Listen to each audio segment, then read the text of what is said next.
Don't stop until you reach the top. You gotta give it your all, and that means everything you got.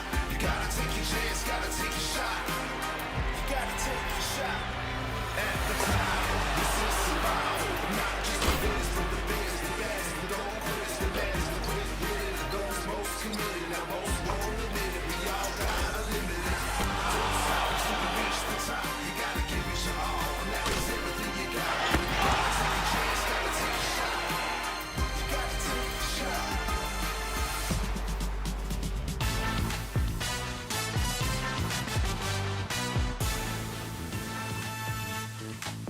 The CEBL is back on CBC. We're nearing the stretch run in the 8th CEBL season, and we head to Envision Financial Court at Langley Events Centre for a tale of two teams going in opposite directions this year. But you throw the records out when Calgary and Vancouver get together, because this is a rivalry game, one of the most heated rivalries in the CEBL, and we are so glad to be bringing it to you. Come on in, Hoopheads, to our CBC studios. I am Donovan Bennett. I'm going to try to be a pass-first point guard for the next 2 hours. I do have some good teammates. Both spent over a decade playing with our national team. Tamara Tatum, who not only played, you were a coach for Canada Basketball, and Javon Shepard, captain of Michigan, executive in the CEBL, in between played nationally. Now, you both were bucket getters, but one of you gave up some buckets and some highlights on the other end. You at home decide which one is which. Well, Tamara was a much better athlete than I was. I'll say that. I'll give her that. Okay. I'll give it. But I was a bucket getter. Well, we're starting with some truth. This is good. Why don't we start with some highlights to let you know how these teams got here, especially Vancouver. They took on Edmonton on Friday.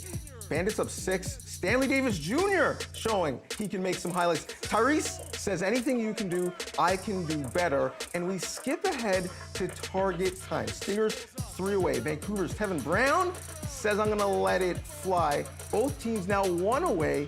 Tay Donald on the Stingers. On the line, cash, and that is a wrap. 94-93, Edmonton steals it, and that means in our Western Conference standings, Vancouver is up there at the top, tied for first. Not a surprise. What is a bit of a surprise is that the Calgary Surge are at the bottom of the standings, given that they beat Vancouver in the postseason a year ago. Now, we're going to talk about how those teams got in the standings, but also they are instructive as to maybe some opportunities that have come. Kyle Julius, who has been a stalwart in this league, helping Vancouver become such a great team, he's got a new opportunity because of the success. Let's hear from Kyle Julius on the opportunity that he's taken going to the Chinese Basketball League. Yeah, it's the hardest thing I've ever done. It's been a long process. I've had coaching opportunities now for about 5 months that I've kind of declined and turned down, and I've been torn for a couple months. It's a head coaching role in the CBA in China. It's an exciting opportunity for me and at this point in my career, and one that I wasn't able to turn down. You know, I love you guys. You've been a huge piece to our success. You know, you've been the ultimate sixth man. Thank you for all of your support. Let's continue to fill the LEC. Let's continue to be loud, and let's bring a championship home for you guys this summer. So Kyle steps down as head coach, will remain as general manager. And it's interesting, you know, we want to have these great Canadians who develop in this league, get opportunity in this league, but also it's a double-edged sword, Devon, because that means they leave this league at times and go elsewhere. Your reaction to the news when you heard about this opportunity for Julius was what? Well, I think it's a great opportunity for Kyle because you're going to get an opportunity to coach in one of the best leagues in Asia, right? And you like to see that, especially from, you know, we see it a ton from the players in this league. Now you're seeing it from one of the coaches, one of the best coaches who's won a lot, you know, in this league. But I do think it's a big blow to Vancouver because he's a part of the fabric, right? He's the one that's really built this culture over the last 6-7 years. And we know the type of passion that he coaches with. I've played with him as a former teammate of mine. He played with that same passion, and it permeates throughout the guys on his team. He's brought a ton of players, you know, through Vancouver, and they put on that jersey. But, you know, again, you got to be happy for him. It creates a little. The change is always difficult, right? But I think, you know, with Rance, who was an assistant coach with him for a while, he's going to step in and do a tremendous job, and he's been excellent already as an assistant. And you know, Rance has a really amazing opportunity here as well. We talk about opportunity, this is a great one. He's moving spots on the bench. He's moving up to the head coaching position, and he's gonna have to do it his way. He's gotta be authentic to who he is, stay true to who he is, and it's gonna create a new team buy-in. It's something that could potentially be very familiar, but again, it's now his team. You know what the thing is? You go from that second seat where all the players love you and he's the bridge between the head coach and players and so forth. Well, now you're in the head coaching seat. It gets a little different. There's a little bit of pressure. Now all those players are not going to love you every day. Maybe your top 2 or 3 players that have the basketball in their hands. But I've played with Rance, and again, for him, you know, he's always been mature. He's always been ahead of his time. He's going to do an excellent job. Absolutely. One of the players that loves both of them is Tyrese Samuel, who is quite a player. So much so that he's getting some looks and opportunities to go outside of this league. We didn't even know he's going to be available to play because teams want to work him out. Well, guess what, Canada? You're in luck. He is available, and he's standing by with our Chris Wiggins. Thanks, Donovan. Tyrese, with the departure of Kyle Julius, how has it brought this team closer together? Brought us closer. He built a culture here, you know. I think we kind of stand by what he does. So one more energy, enthusiastic, you know, just those are the things he preaches. And I think right now we lost last game, but I think we're going to come back today with a little more vengeance, a little more focus, and we'll be ready. It's been a long 2 weeks for us not knowing what's going to happen with our team, but I think we're focused and we're ready to go today. Yeah, you mentioned the loss to Edmonton. How do you guys bounce back today? You know, just kind of stay focused, stay poised, you know, play within ourselves, you know, just don't worry about what's going on the other side. Don't worry about the refs. Just kind of just go out there and play hard. Appreciate the time today. Thank you. Good luck. Donovan, back to you. So Tyrese is going to be a great litmus test for Calgary, who coming in said one of the things they want to do better is defend in the paint. And that is a stalwart of their new head coach. There's some change as well with Dave DeVero coming in, someone who's coached in Canada, internationally, and right here on these shores. I know you are Mr. Screwface from Scarborough, Javon, but you are an optimist. Give me some small achievable goals, to steal from another show on CBC Gem, that Calgary can actually focus on, because they do some things well. Well, I'll say this, when you have a coaching change right away, and I've gone through that when I was with Ottawa, ironically, Coach DeVero was a part of the staff that we actually brought in. So when you go through a coaching change, you have to, you know, find out quick, okay, what are the things that we do well as a team? And then secondly, right, you got to get in the room. You got to understand, okay, mask some of our mistakes or some of our weak points. But for Coach Dave, he's got to understand, like, these guys are competitors. You know, they're really good getting up the floor, and those are some of those strengths. They got to get into those early. But it's always difficult, right? So, you know, that transition is going to have to happen quick. The keys for the game tonight are simple for Calgary. Get this to be a hard-nosed basketball game from the start. You got to make it physical. You got to muck it up inside. You want to go after every 50-50 ball, and effort on the glass is going to be key. Secondly, we want to limit the turnovers. They got to limit their turnovers in order to value every single possession on offense. You want to have more possessions, and you want to slow them down in the same breath. Third, you want to get your vet going early. Miller, Moore, Ruggsy, he is someone that is great for this team, and he's someone that's going to really get them going in the paint as well on the outside. So if he can get him going early, the team has a great chance. High flyer, fast-paced transition. Yeah. Yeah, you know, it's funny because Ruggsy Miller-Moore is someone who can help any coach do all of those things. Some people may be at home a little bit confused. Well, his government name is Sean, but as us Jamaicans know, we always give you a nickname. He was a rugrat as a kid, so he's known as Ruggsy. He, no matter what you call him, is standing by with Chris Wiggins. Thank you, Donovan. Ruggsy, not the season anybody's expected for the Calgary Surge. How do you guys continue to find ways to compete? I mean, just take it day by day, trying to treat one game at a time. And hopefully get some wins here, go on a winning streak towards the end of the season. But I'm confident, so. Lots of travel for your group this week. How do you stay sharp and come out from the jump with lots of energy? Say that again, sorry? Lots of travel for your group this week. How do you stay sharp and come out with a lot of energy tonight? I mean, it's a part of being a pro. You know, you're going to travel. There's going to be longer days. You're going to travel and sometimes play on the same day. You know, can't really control that. So just try and, you know, stay the course and do what we do. Appreciate the time. Good luck today. Yeah, thank you. Donovan, back to you. Well, if you saw our Diamond League coverage, you're going to see another track meet. These teams like to get up and down. Erasmus Daddy and Javon Shepard have the call.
Welcome, everybody. A beautiful BC day at the Langley Events Centre, and we've got some CEBL action as the Vancouver Bandits, 9-5, take on the Calgary Surge, 1-13. Here's the starters for tonight's game. Miller, Moore, Joplin, Cheney, Arms, and Brown. And for Vancouver, Joyner, Mulder, and Samuel. And here is the new head coach of this Vancouver team, Ransford Brempong, longtime assistant. Even did our job as a broadcaster at one time. And there's Dave DeVero, came in after this team got off to the bad 0-7 start. Well-traveled coach with a well-respected CV, and all kinds of change in the CEBL. It can happen in the blink of an eye. Yeah, that's the beauty of it, right? So much change, and you know, if you're a coaching staff, you got to get the buy-in from your guys really quick. If you got the guys in the locker room, right, you got to have the end goal in mind. Like, we got to play together more than anything, right? It can't be just individual talent. Can't just rely on individual skill. How fast can you get the buy-in? Calgary in their white uniforms. You got Vancouver in their orange, the alley-oop. Little adjustment there by Ruggsy, Miller Moore. And he couldn't put it away. There you see the 5-year CEBL veteran, Miller Moore. Spalding, the official ball of the CEBL. Miller Moore trying to initiate some contact, can't get the roll, loose ball, and it's gathered up by Samuel. Samuel recently had a workout with the Portland Trailblazers, trying to get down the lane, now working on Javante Brown. Too hard off the glass, the putback is good, as that is Devin Brown cleaning things up. Well, you know, the Bandits, they're going to try and establish Samuels early in this game, especially in the paint, right? There's nobody in this league that can really stop him or stay with him when he gets it down there. He's so big, he's so strong, so Calgary's got to do a better job of rebounding around him. Adonis Arms with a turnaround, Jay makes it go. We're tied at 2 in the early going. Turnover by Vancouver. From range, and there is Armani Cheney. This guy is a fierce competitor. Another turnover, and now Miller Moore, they've got numbers that they hurry. A little spin move in the paint. And Javante Brown, he just couldn't hang on to it. So back-to-back errors there by Vancouver. Well, credit Calgary for their effort early in this game, right? They're active, their hands are getting in passing lanes. You know, they're forcing turnovers, and that's what the brand of basketball that they have to play if they want to come out with a victory, right? They can't rely on half-court offense. If they can generate offense from their defense and play up the floor, they'll be in good position. David Joplin knocks down a triple. Thank you very much. Plays his pro basketball in France. 4 years at Marquette. Michael Mulder, the former Golden State Warrior, in and out. Picked up by Ruggsy Miller Moore. He's going to float this one ahead, maybe an ill-advised pass. And now gobbled up, and back the other way comes Vancouver in the front court here. Mulder, skies, clangs it. Looks like Vancouver a little jittery here in the early going, Javon. From the corner, Joplin can't bring it up, loose ball. And now the lead pass, trying to put it away, is Brown. That might be some of the jitters that you're talking about there, right? You get a transition like that, Tevin Brown, typically known as a shooter, but you have a wide open layup. That's when you got to convert, especially starting out as slow as you have in the early part of this game. But again, credit Calgary for playing with the energy that they have 8-2 early. Off the inbounds, here's Cheney, or excuse me, that's Joyner, got it over the Mulder. Mulder again, second chance, he's blocked. Is coming up huge there is Adonis Arms.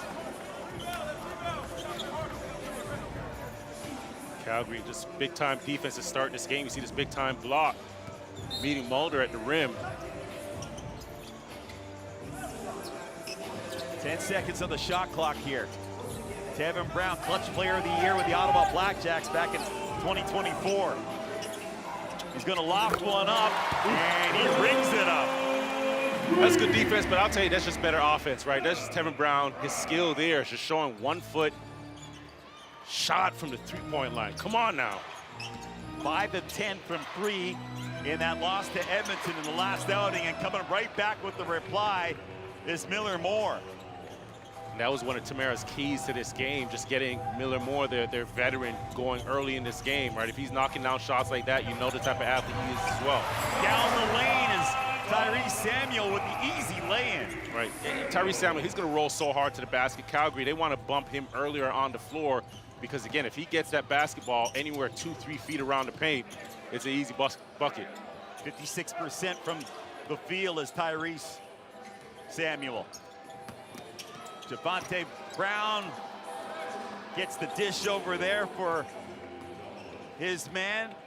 That's David Joplin.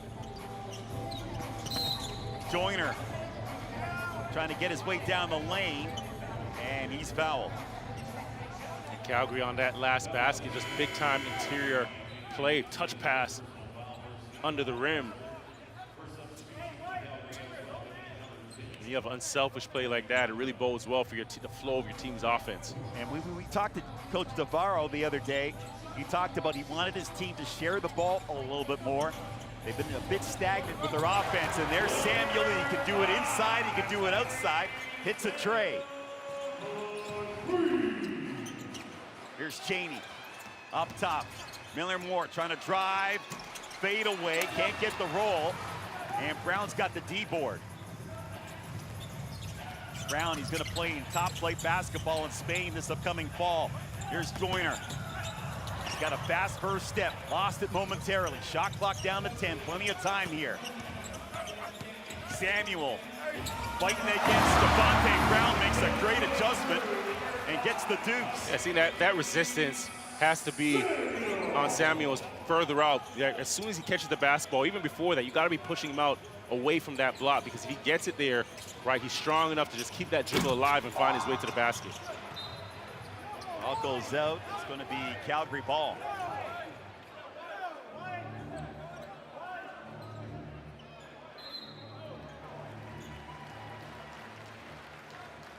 You here see Samuel, this is what I'm talking about, just the power of the force, right? He's just driving down under the basket.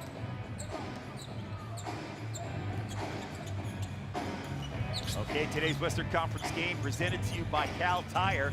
Samuel right now, he's got 5 points in this contest. Averaging 19 per game, trying to take it to the 10, and he gets fouled by Javonte Brown.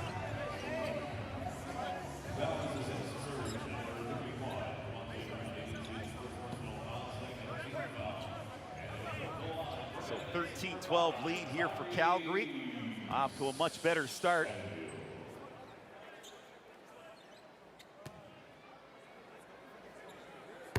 Samuel shooting 73% from the free throw line. Okay, time now for the keys to the game presented by CDIC. Let's start with the keys for Vancouver. Well, if you're Vancouver, you can't play Calgary's record, right? You've got to play your own brand of basketball. You got to play up to yourself. Obviously, it's been an emotional week for this team with, you know, Kyle Julius moving on and Rance Brempong stepping into the head coaching seat. Well, you can't be distracted by that. And then lastly, you got to play swarming defense. Got to have swarming defense. That's been a part of your identity. Giveaway there on the inbounds. And let's see. Oh, so they're going to call it a goaltend there on Javonte Brown. Vancouver by 3. Here's Armani Cheney. Inside for Brown with the flush. Easy bucket right there for Calgary. And we spoke to Coach Devere about that, right? You know, Cheney's speed is his weapon. When he can use that and get off a ball screen, or he can play and tilt that court, then you get plays like you did right there. And Brown, all he has to do is roll to the basket and look for the basketball. Joyner missed on that attempt. Now, fast break opportunity here. Play whistle down as that was Kamba as he got fouled. Okay, these two teams at it. 1 point lead for Vancouver here in the first quarter over Calgary.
Welcome back to Langley Events Centre. I'm Chris Wiggins. Vancouver interim head coach Ransford Brempong will take over in the big chair for the remainder of the season. Now, Rans has been a part of this organization in virtually every category. He was a player, even a broadcaster, lead assistant with this team, and now the head coach of the Vancouver Bandits. I had a chance to speak with Dwayne Notice, Bandits guard, prior to the start of today's game. He said Rans is a natural mentor, never leads with his ego, and just cares about us as human beings first. Rans has a deep history with Canadian hoops, too. Javon, I know you guys shared the floor for a number of years with the Canadian men's national team, and you even told me your mother was a big fan of Rans as well. So Mama Shep approved, right? That she did. Rance always had swag, and you know what? Dwayne Notice hit it. He was always a mentor, always ahead of his time, and I think this is an exciting opportunity for him. And he's usually the guy that's in the background, right? Probably is more comfortable in the second seat, but a great job and a great opportunity that he's done thus far. We had a great conversation with him the other day. Vancouver down by 1. Mulder. Parolin gives it to Gibbons. Gibbons trying to drive, high class. Kamba, he'll throw it over here. Addy Patterson out there, number 9 for Calgary. Matthew Kamba misses on the 3 attempt. 4:08 remaining here in this opening quarter.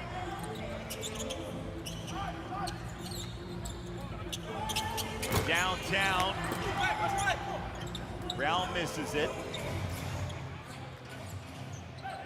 And now this is Patterson for Calgary.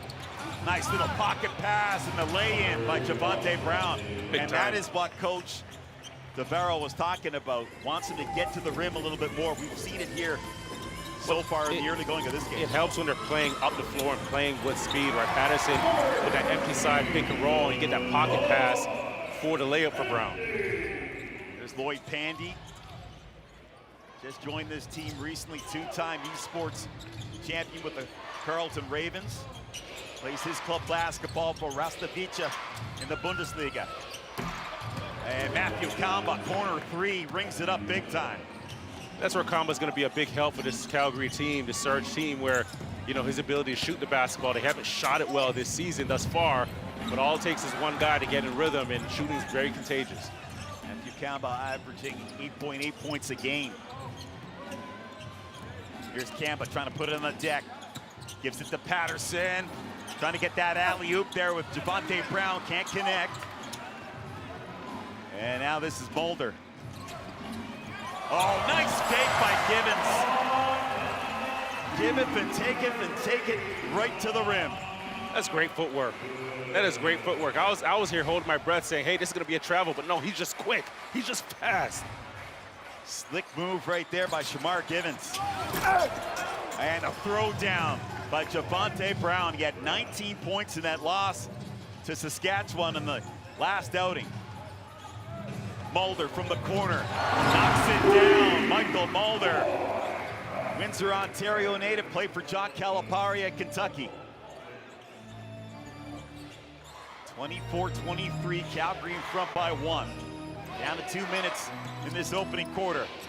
Amari Chaney just turning the corner and getting the layup. That is tough. He turned that corner, and then that layup, right, the same foot, right hand, right foot finish, but just a change of speed. And you really can't, when guys change speeds like that, it's really tough to guard them. Off a screen, this is Mulder, excuse me, that's Brown to Parolin. Parolin doing a great job working on Javonte Brown. And when we talked to Coach Brempong, he said that Parolin might be one of the top 5 centers in this league, and that's something when you consider he's a rookie. Yeah, on that last play there, you can just see his skill level, right? Pivot, pivot, pivot, great footwork, great patience. Lloyd Pandy hitting a 3. Known for his defense, but can give you some points. And right now, it's a 2-point lead for Vancouver. Miller Moore probing now, trying to get into the paint. Puts it up, and he gets fouled. And Miller Moore will go to the line.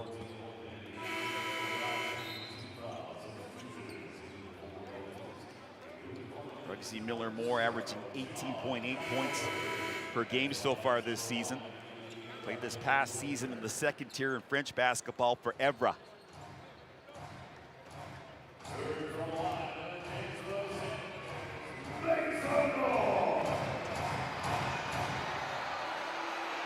More to the line here.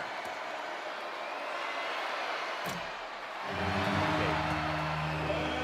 Let's give you the keys to the game presented by CEBL. Now let's look at the Calgary Surge. Well, they need to play in transition. They've done that early, 7 transition baskets. And again, no deep touches for Samuel. Been a little tough early to start, right? He's an absolute load, but they have to be the team that plays with more energy the entire game because they don't want to just get caught in the half court. They don't want to play against the depth of Vancouver. Their energy and intensity has to be the highest. Jonathan Knight into the game, getting his first touch of the contest. Little tip right there by Parolin, the Coquitlam, BC native. Played this past season at Boise State. Sincere carry. Addy Patterson working here on Knight. On the drive, the kick out. Good job there by Rugsy Miller Moore to save it, or did he? No, he didn't.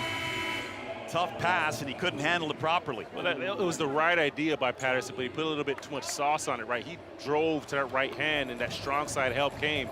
So if Miller Moore gets to that corner, he can kick it out. You got a really good shot there, quality shot. 20 seconds remaining here in this opening frame. Here's the man they call Spider-Man, Jarkel Joyner. Gonna take his time here. Parolin, no. Looked like he was going to set a screen for Joyner. Joyner launches it, hits it right at the death of the clock.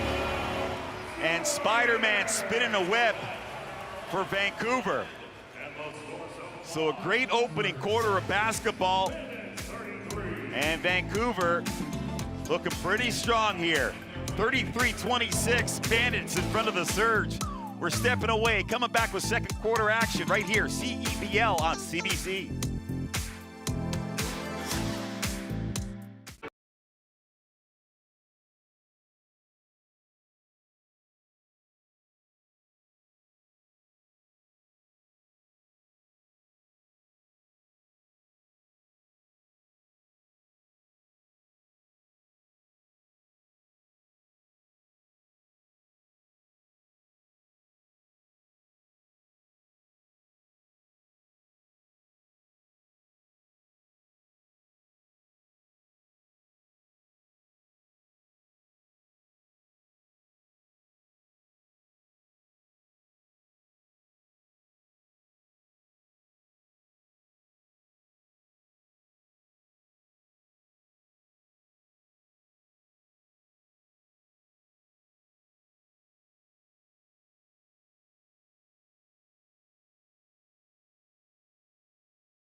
Welcome back to Vancouver, and Lloyd Pandy, he had a real strong first quarter for Vancouver. Yeah, he's the ultimate utility guy. You know, does a number of things around the basket, not afraid to throw around his body. And then when he's shooting the basketball from 3, that adds another dimension. But you think about it, in that first quarter, he only played 9 minutes, had 9 points, that's a point per minute, and the 4 rebounds to go with it. But, you know, we've seen him at Carleton win a ton of basketball, a ton of championships.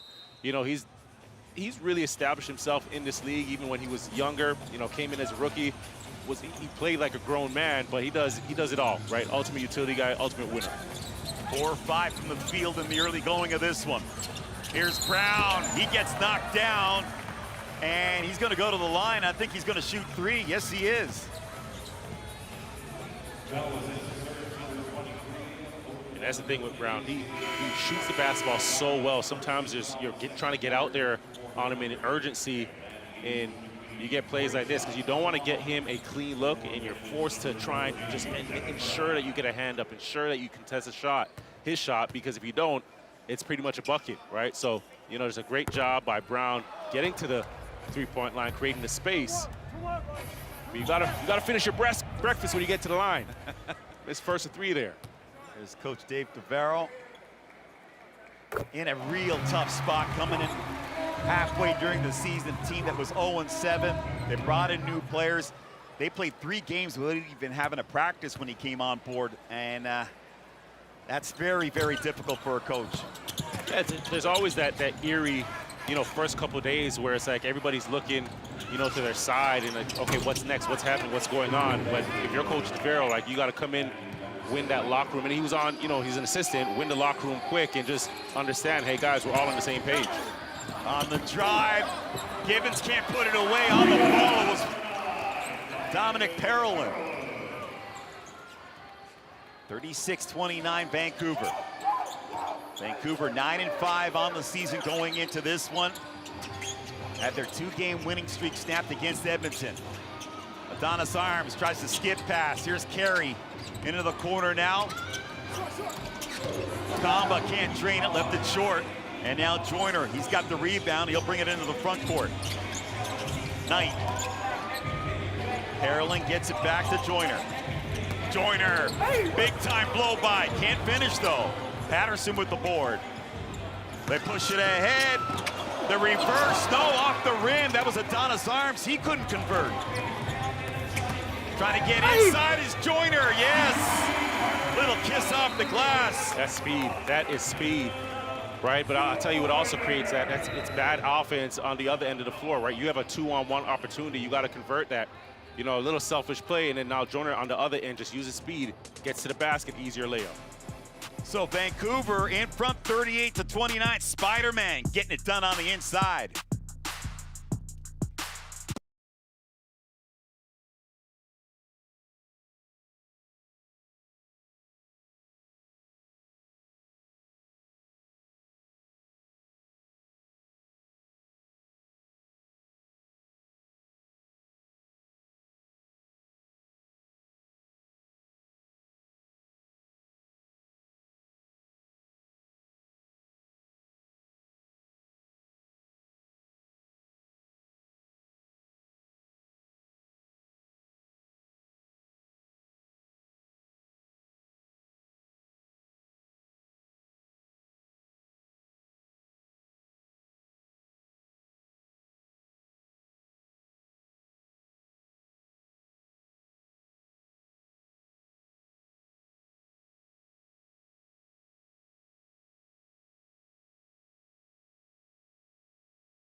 Welcome back to Langley Events Centre. The Vancouver Bandits up 9 so far on the Calgary Surge. Now, staple in the city of Calgary and with the Calgary Surge, of course, is Captain Sean Rugsy Miller-Moore. I had a chance to talk to Rugsy pregame. I said, what's next for you despite this crazy season you guys are enduring right now? Rugsy said, I'm not really sure quite yet. And I said, what about coaching? Are you ready for coaching yet? He said, I got a lot of years left, not ready for coaching. But when I do finally get over basketball is going to be done. I'm not going to continue to play basketball. When I'm done with basketball, I'm done with basketball. And so I don't blame him, guys. I don't know if I could sit on the bench after playing so many years and try to be a coach. I'd want to get back out there. What do you think?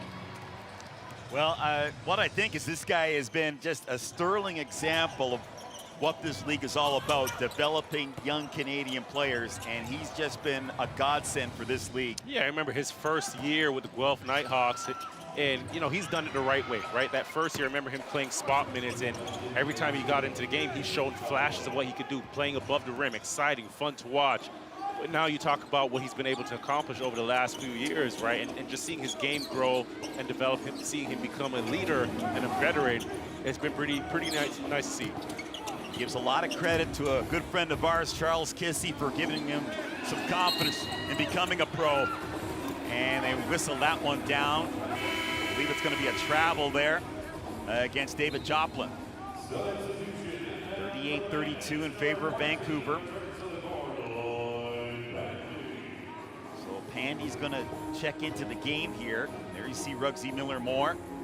And take a look at this. All-time minutes leaders, regular season and playoffs. Look at that. That is amazing. That is consistency. I can see why coaching is not on his mind right now. He still has so much basketball. He's played a lot, and he has so much more to go. He's only 5 years into his pro career. He's got more ball to play. Step back here now for Brown. Can't connect on that one. Patterson on the drive. Initiates some contact there with Samuel. Stays with it, gets the deuce. Addy Patterson went into this game averaging 10.7 points per game. Played last season in Eastern Michigan. On the drive here. And there you see, or here, Tevin Brown saying no. Just missed out on getting that three-point opportunity. Great job by him too, right? He knows that, you know, guys are trying to run him off the three-point line, and then now, as soon as he catches it there, he's putting the basketball on the floor and showing you a bit of his handle getting to the basket. He's looked very comfortable coming on. He's only played a couple of games with this team. Cal Tire, proud partner and tire expert of the CEBL. Shop top tire brands and have peace of mind with Cal Tire's match guarantee. Shop and book at caltire.com. He's going to play top flight basketball this season in Spain with Rio Brigant. Michael Mulder will come back in. He hasn't played any ball the last 2 years. Took some time off, had a chance to talk to him last week. Need to concentrate on some other things in his life, but he says he and his agent, they've got some things cooked up for the fall and the winter. I think sometimes that's the part that we forget, right? You see these guys, they compete at such a high level, elite athletes, exceptional athletes, and you forget they're still human, right? There's life outside of basketball sometimes. Mulder's done a great job coming off the bench for this Vancouver team. Here's Joplin. Joplin, he'll kick it back out. Gary has to readjust a little bit, trying to get a step on Mulder. Shot clock down to 3, baseline Jay. No, can't get the roll. And now pushing the pace here, this is Lloyd Pandy, trying to go coast to coast. Left it short, gets knocked down. He'll go to the charity stripe. Good push by Pandy there. You recognize that, okay, you have the basketball in transition. Nobody's stepping up, nobody's trying to stop you. Okay, continue to get yourself to the basket, right? That's the awareness here. You shouldn't be able to get to the free throw line, you know, for a layup like you see here, right? Somebody's got to stop him higher up on the floor. And that's where, you know, transition defense is so important. CEBL Defender of the Year in 2024. And there you see Lloyd Pandy, won a couple of U-Sport titles at Carleton. He's noted for his defense, and this Vancouver team, if you can't play defense, you don't play, you're not playing. And I'll tell you this much, when I was general manager of the Ottawa Blackjacks, Lloyd Pandy was one of the first players I tried to sign, right? Because of his just guys that have winning fabric, utility guys, you know they can play in any system. I was looking at him before I even knew who a coach was going to be. Right. You see Javante Brown with a throw down. As a matter of fact, he was the first player that former head coach Kyle Julius tried to recruit for this team. Fade away by Joyner. Carey brings it into the front court. Dump down low. Here's a little bit of a mismatch. Well, not really. Shot off the iron. Knight tries to track it down, kept in play. Good job there by Knight. Here's Mulder to the 10. Little kiss off the glass. And again, right, transition offense for Vancouver, right? Mulder gets himself from baseline to baseline, and nobody really stops him, no resistance there. Arms tried to spin, baseline, push shot there by Brown. And he's getting the foul here. It's going to go against Vancouver.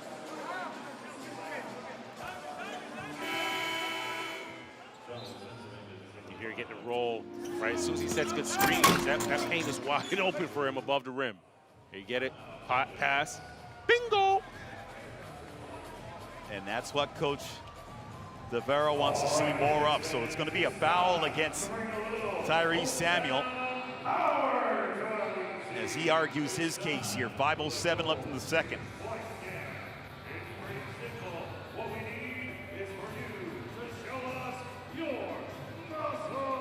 Okay, your seat is waiting for you to catch every game live from Winsport Events Center. Get your tickets at calgarysurge.ca/tickets or by scanning the QR code right there. And this Vancouver team, excuse me, this Calgary team, they've been doing a lot of traveling of late. They'd like to get back to Winsport, get feeling at home. And there you see Coach Brempong.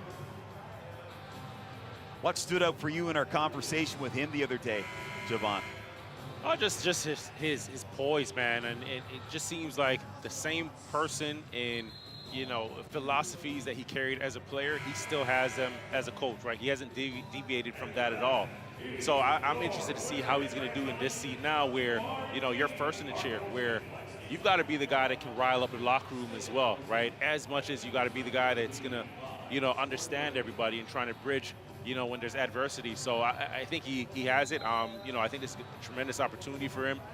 And I also think, right, sometimes, you know, guys like that, they need that push into this challenge, right? Because he's so comfortable being the guy in the back and, you know, being the mentor, being the, you know, that voice of reason.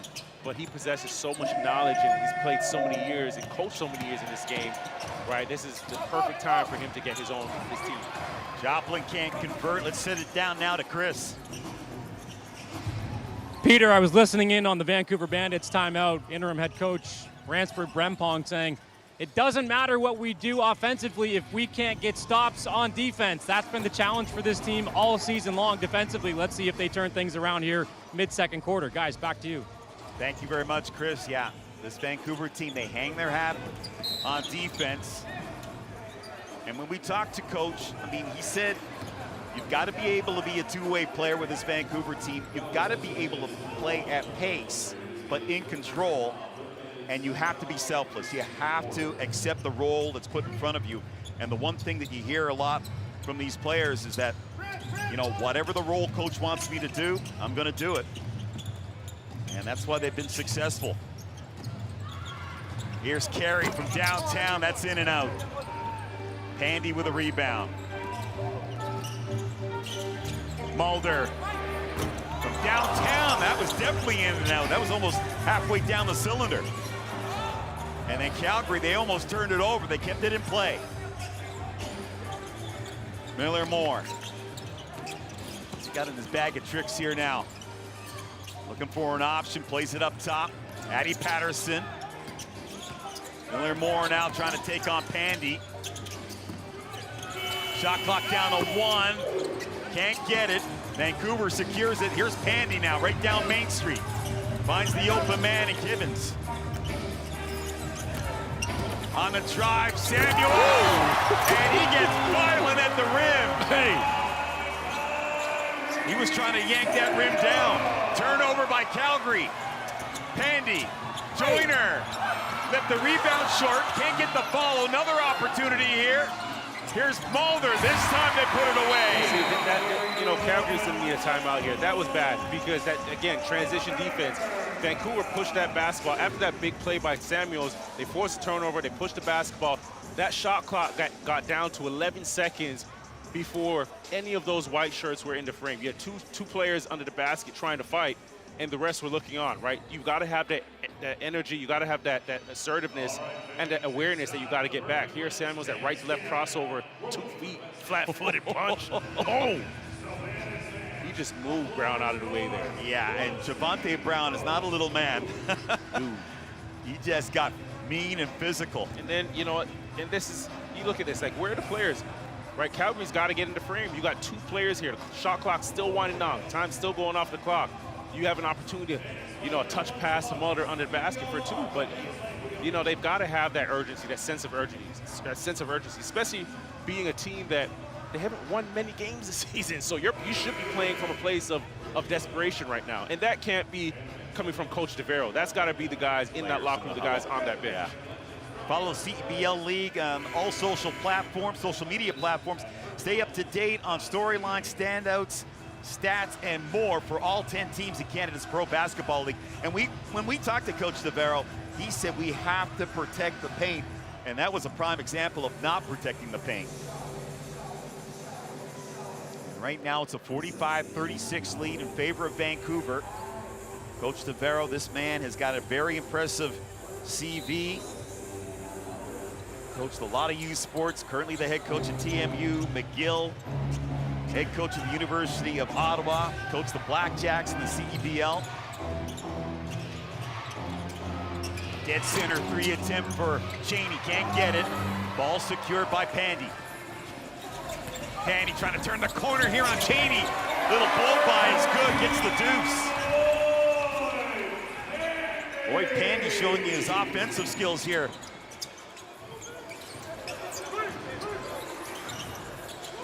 Patterson, 1v1 with Gibbons, shoots over top of him, hits it big, and Calgary, they needed that.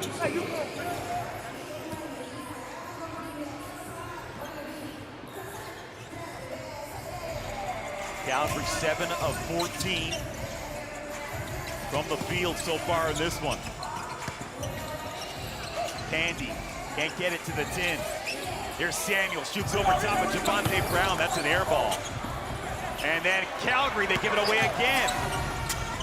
Samuel tried to force a pass, that was a kick ball. Again, another unforced error by this Calgary team. They're shooting themselves in the foot. And in Calgary right now, you got to huddle up, right? Somebody's got to pull these guys together and say, like, this is just unacceptable play. The last 2-3 minutes, they thought they started the game really well, you know, playing with pace, playing with, you know, being intentional, a little bit more deliberate. But these last 3 right now, it almost seems like they're just falling apart. Let's send it over to Chris now. Was Coach DeVero, was he losing his mind in that huddle? Yeah, wasn't very happy in that last huddle, knocking his team's effort defensively, saying Vancouver got 3 putbacks in that one possession a few moments ago, and it's unacceptable. We see some sloppy play continuing here from the Calgary Surge. On the drive, this is Joyner. I mean, he sliced through that defense like a hot knife through butter. Here's Javonte Brown. That's an easy lay-in for him. Now, having said that, look at this. Calgary's only down, stuck 8. It is still a game. Still a game. Here's Joyner. Joyner again.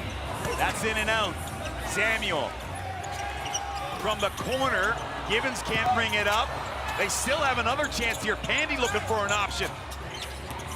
Mulder wants to drive. The floater, no, off the target. Arms with the rebound here for Calgary. David Joplin pulls up, back iron, floated out, second chance opportunity, fresh 14. And right there, Armani Cheney hits it big. That's the best shot in the game, right? You get an offensive rebound, it gets tapped out, right? Everybody's in the paint, you know, trying to rebound or trying to box out, and Cheney just gets a rhythm walk-in 3. Played pro basketball this past season in both Mexico and Turkey. Here's the 3 from Cheney. And that combo with the big-time tap-out, Cheney just walks into it, right? And again, I talked about, you know, one of the keys for Calgary, for the Surge, is playing with effort, right? Playing with energy. It's plays like those, right? You're in a 5-point game right now, and a big part of that was, you know, combo, right? That extra effort, that second effort, getting up in the air. You can't get the basketball, so I'm going to get a tap-out and get it to a teammate who's going to get the shot. After Tennessee State, Cheney decided to take 4 years off of basketball, thought his career was done, was working at UPS. Then he went to the Basketball Super League, played for St. John's, averaged 30 points a game after 4 years off, was the MVP of that league. And since that time, he's just had a phenomenal pro career. As you take a look at Armani Cheney, he was cut at the beginning of the season by Winnipeg, so he's a player that plays with a chip on his shoulder, if you talk to people out there. Okay, here is Chris Wiggins with more on Armani Cheney. Yeah, Armani started the season with the Winnipeg Sea Bears in the middle of June, on June 12th. Winnipeg and Calgary had a home and home on June 12th and June 14th. Winnipeg won both. On the way back to Winnipeg, he got released. Then Calgary picked him up. He missed his flight to Calgary, had to buy his own flight. On June 17th, he finally landed ahead of tip-off in Calgary and helped Calgary secure their first win of the season by hitting a target score time game winner. So it's a crazy couple of weeks here for Armani Chaney, guys. The life of a pro, huh? Right now he's got 8 points in this contest, and he's 2 of 4 from 3. So Mark Evans gets it over here for Brown. Givens up top again, trying to dance on his man. 7 on the shot clock. Givens can't knock down the 3. Joplin with a rebound for Calgary. Good job by Calgary stopping the penetration, right? And what happens is you're able to match back up and contest a shot. That's in and out from Chaney. 38 seconds remaining here in this second quarter. Spider-Man, let's see what kind of web he can spin here.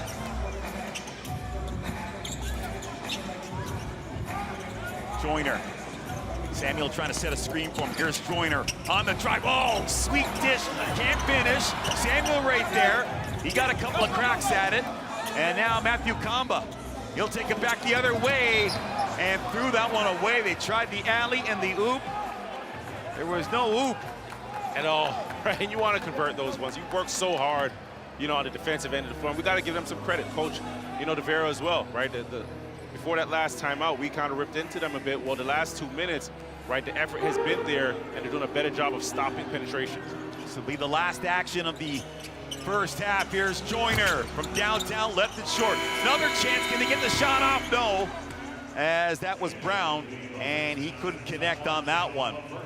But Vancouver dominated, but as you said, Javon, Calgary, as bad as they have played, and as much as they've turned the ball over, they're still in this contest. Well, they've had moments, they've had minutes where the effort has been high, right? And I think what's also helped them is they've shot the basketball well from the three-point line, 8 for 14, and that's typically hasn't been their game over the season. So that 3 balls kept them in, but also those moments of effort where you see what has worked well for you, right? You continue to do that.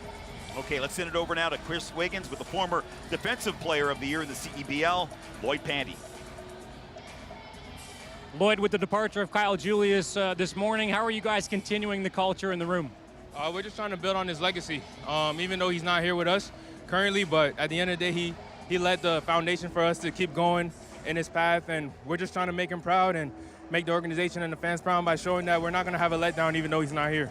A few breakdowns for you guys defensively. How are you adjusting in the second half? You know, things are still a little bit quite new, but we're still trying our best to make sure that those mistakes aren't repetitive. And at the end of the day, we know what we have to do in order to win. So that's really the game. Appreciate the time. Good luck in the second half. Thank you. There is Lloyd Pandy. Guys, Peter, back to you. Thank you very much, Chris. Lloyd Pandy doing a great job at both ends of the court. And right now, Vancouver, they've got themselves a 49-44 lead over the Calgary Surge. We'll step away.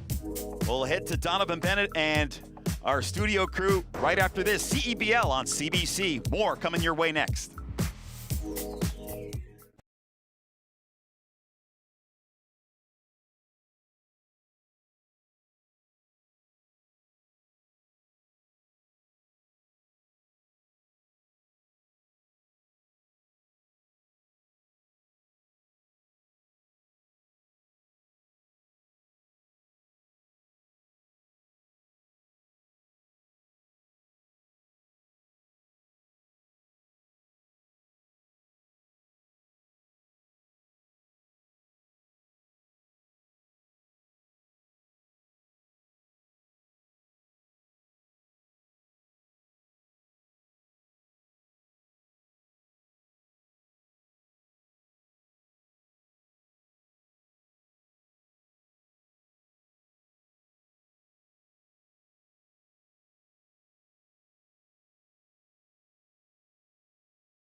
Welcome back to the CEBL on CBC, where we've seen some grown man moves. And we've seen a lot of exciting action. I said it was going to be a track meet like the Prefontaine Classic. It has been fast, certainly, 93 points. Hasn't been a classic at times, but it has been exciting. Surprisingly, though, it was the veteran team, Vancouver, with the sloppy start, and Calgary taking advantage. Yeah, that early sloppy turnovers by Vancouver to start the game really got Calgary's confidence going.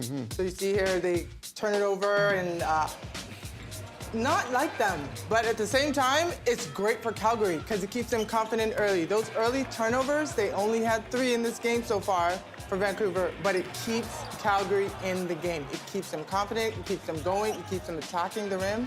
And again, it keeps them right there with Calgary, with Vancouver. And a little uncharacteristic of Vancouver, right? And you got to think about the emotional week that they've had. New coaches, Rance in the head coaching seat, and no longer having Kyle Julius, and guys thinking, okay, I got to showcase my talents now, and I'm going to get a little bit more minutes. So once you settle in, then that team will look a little bit more like themselves. Well, Coach Rance, when we think about what are the X's and O's going to be, it helps when the Jimmies and Joes are pretty good. And he's got a good one in Tyrese, who he would scream baby food at to go in the paint. Well, belly full so far. Yeah, I mean, you look at how he's playing, he's doing a bit of everything, right? And you're talking about belly full. Yeah, he eats everything in front of him, right? And everything that steps in front of him right now. So like you? Get out of here, man. You don't know what you're talking about. Anybody that steps in front of him, he's showing you the outside game, the three-point game. He's showing you inside. Right, and I just like this, just the bully ball. We, in 2026, we don't really see, guys play the post game a lot, but this guy right here, right, he's not afraid to bang, he's not afraid to mix it up, showing you his handle a bit as well, that right to left crossover, this 2-foot, flat-footed punching it. But, he was the CEBL Player of the Year last year for a reason, and you're seeing it on display early in this game, right, just aggressive, and he understands, okay, they're going to establish him early, they're going to get him to basketball, and he delivers, right? So you can't take anything away from him. And it's not just him. The points on the paint were all across the board when it came to Vancouver. Yeah, I think a part of that also was Calgary's lack of defense, because some of those came in transition as well, where they really weren't picking up the basketball and guys were just getting downhill and they're doing what they wanted around the basket. But then, Vancouver's a very physical team, right? And from position 1 through 5, they have size, they have length, they play with force. And if you allow that basketball to get below the three-point line, right, these guys are going to score at an efficient, high rate, and that we've seen in the first half. So, Calgary's got to do a better job of not only just playing in the post and, gang defense when the ball gets to the block, but the guys on the perimeter, right, you got to stop them. You can't allow them to penetrate and get where they want. In transition, you got to stop the basketball early so you can be a little bit more disruptive, because if these guys get the basketball around the rim, they're just too good. They're going to score at will. Tamara, Coach Devereaux, there's no trade deadline in the CEBL. You can't change the X's and O's. How about some of the effort that can we see maybe to change some of these things? Again, Calgary's in this game. So as long as they keep up with staying well in the paint, that'll help them stay in this game. But again, that effort, rebounding the basketball, getting to the rim, doing those small, tangible things will keep them in the game, but hopefully, who knows, maybe it'll get them a win at the end. Yeah, well, we shall see. I mean, listen, with a target score, you never know what's going to happen. That's why the CEBL is so exciting. That's why you got to stay with us. Second half coming up after this break. Can Calgary clean up some of those intangibles? Javon and company will have the call if he's not eating.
This is why I loved the CEBL, celebrating our country, our culture, our heritage. Shout out to Tagwan Hade, who is giving us the dancing, the music, the vibes.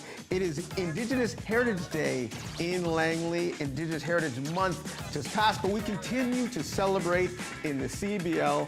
I love it. And if you love the CEBL, and if you can tolerate a little bit more of me, guess what? We've got more great content, look at that guy, for you online on YouTube every week. Comes out on Friday. I talk to the stars of the league, like Ruggsy Miller-Moore and Tyrese Samuel. You can watch on YouTube new episodes every Friday, highlights, analysis, and yeah, you gotta talk to me. But trust me, it's outstanding. We got more outstanding action for you after the break. Stay tuned. It is the CEBL on CBC.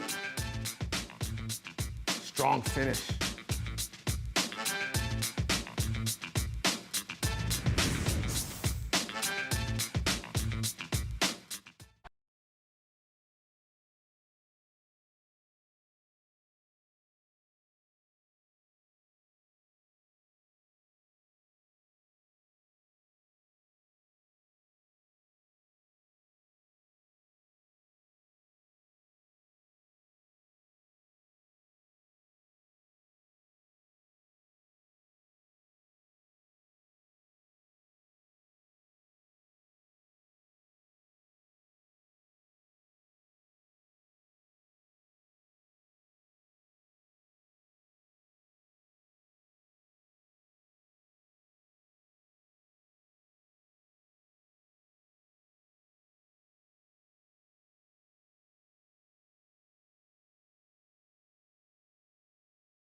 Welcome back, everybody, to Langley Events Centre, where this Vancouver team 6-2 on home court so far this season. We'll bring you inside, and let's get to the CIDC keys to the game for Vancouver. And Javon, good first half for this Bandits team under their new head coach. Yeah, they've had moments where they've really dominated inside 30 points in the paint, and I think the key is, listen, you can't play Calgary's record, and obviously you touch on an emotional week. That can't be a distraction. Swarming defense, right? They forced Calgary into 7 turnovers. Now they've got to do a better job of defending that three-point line of Calgary. And here's the Calgary keys to the game. Again, you look at the fast breaks right now, 10-10. They need to continue to play in transition. They started the game doing that. They end that last, second quarter doing it. Well, you got to start the third and the fourth just playing fast. Tilt that court in your favor, right? And no deep touches for Samuel, 11 points for him. He's done it inside and outside, but I think there's got to be a little bit more resistance on him early, pushing him out, because if he gets it down low, those broad shoulders, he goes right through the rim. High energy the entire game. When Calgary has played with really good energy, they've had the ability to control the game. So you need more of that, from the start of this third quarter, all the way through target time. Joplin, Cheney, Patterson, all for you. Those gentlemen have 8 points each for Dave DeVero and the Calgary Surge. Tyrese Samuel, he's had a great game so far for Vancouver. Samuel, he's 4 for 7 from the field. He's got 11 points. And he's one for 2 from three-point range. And right off the hop, a foul here against Joyner. And boy, Joyner, when he gets that first step on you, he is just so He's deadly. a blur. He's an absolute blur. And chance to talk to our friend Ryan Schmidt, who coached Hamilton to a CEBL title. And he said he had Joyner with College Park in the G League. He also coached Dwayne Notice, who's on the bench right now for Vancouver. 2 guys that he enjoyed coaching, fierce competitors. And Joyner we're seeing him take over this Vancouver team here at the point. The rebound brought down. Here's Brown now, lines it up. Can't put it away. Ball floated ahead here. Miller Moore, Donis Arms. Brown trying to contain him. They swing it. Cheney from downtown. Left that one a little short.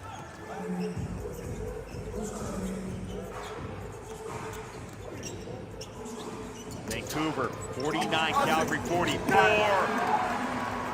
And get right to the rim as Tyrese Samuel using some physicality to get the bucket. Yeah, well, you know, Samuel gets that basket, but again, where it starts from is Mulder getting the penetration. If you stop that penetration, now Samuel doesn't get that roll to the basket, get that drive. Brown has to step up and help, and now it's just Samuel in the basket.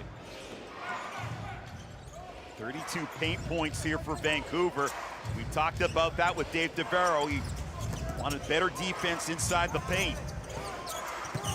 This is Javante Brown, turnaround, tried to float it, missed it. They get the offensive rebound. Joplin, he can't make it at the dead of the shot clock. And now Lloyd Pandy's gonna push the pace, looking to go coast to coast. And he's fouled by Arms. And Pandy, he goes down and he's got his hands on that left ankle.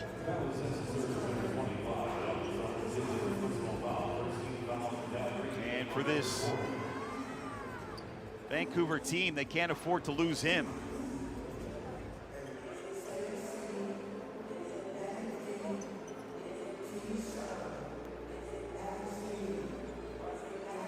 Contact there from Adonis Arms. Pandy to the line here now for Vancouver. Lloyd Pandy shooting 50% from the free throw line. I know he'd like to improve those numbers. Had a real good first half here for Vancouver. And makes the second. 52-44. Right now, Ruggsy Miller-Moore, he just has 3 points in this game. They're going to need to get some offense from him. Here's Miller-Moore. On the drive. Window shopping right there. You called it, right? Did a good job there in that ball screen, keeping the dribble alive. And Brown set that Gortat screen where Miller-Moore could just find his way to the basket. Brown gets tagged with a foul there. Got a little too aggressive with Brown.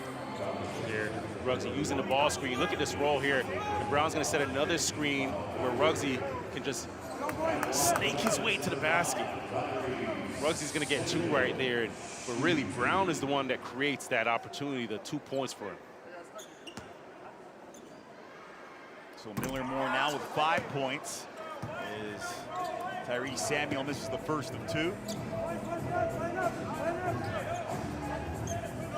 Vancouver team, they had a 2-game winning streak. That got snapped as they lost to Edmonton in a heavyweight tilt, 94-93. And Samuel goes, oh my God, he missed the second free throw. Well, the entire team, they've struggled from the free throw line today. Just 5 for 11. Miller Moore, baseline. Oh, the reverse. That is a slick play by Ruggsy. He must have heard you call his name. He must have heard you say his name. Want to see some buckets from Miller Moore. Well, he's got it going now. 52-48, Vancouver in front. Here's Mulder up top, wants a screen. Dead center 3 attempt, no good. Brought down by Adonis Arms. This game has blown by. The pace is just unbelievable. Swung over here. Ruggsy Miller Moore, the floater. Can't make that. Brown tried to push it up the court, and that goes off Adonis Arms. Here you get Ruggsy getting to the basket, just crafty here. Great footwork, up and under, finishes with that left hand, calling for the foul, a bit of everything. Little DHO, just that shot fake, gets Samuel in the ear, and little nice little left with a kiss off the glass. That's the Cal Tire cruise of the game. And Ruggsy, they're gonna need, or at least Calgary's gonna need a lot of 0-0 here in the second half. Samuel, he's had his way with Brown here today. Samuel gets physical, trying to back down Brown. He gets the rebound. Tyrese tries to go up and loses the handle. It's going to be Calgary ball. That's been a very interesting battle. Tyrese Samuel and Javonte Brown. Miller Moore tight ropes that baseline.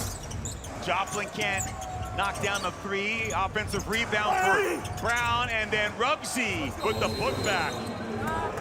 Well, Ruggsy's come alive, but also as Brown has as well, right? He comes up with that offensive board there, kicks it out, and, you know, Ruggsy just delivering, right? He's the veteran on this team. Great kick out. Nice little finish. Ruggsy, tough lane. Sean Miller Moore heating up here in the second quarter.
Welcome back to Langley Events Centre. We got a 2-point game halfway through the third quarter. As I mentioned earlier, Ruggsy Miller Moore, the Calgary Surge, doesn't know what he's doing next season, hopefully playing overseas, but he did tell me he's working on obtaining his Jamaican citizenship to hopefully represent the national team down in Jamaica. So would love to see that come to fruition for Ruggsy. Guys, back to you. Very much, Chris. And Jamaica playing Canada tomorrow in a World Cup qualifier in Hamilton. Good turnout on Friday for a World Cup qualifier that Canada won. Here in this one, 6:14 remaining in the third. Calgary, they've fought back in this contest. Brown, he can't launch a three. Carolyn comes into the game on the drive, off the glass and in. Dom Carolyn.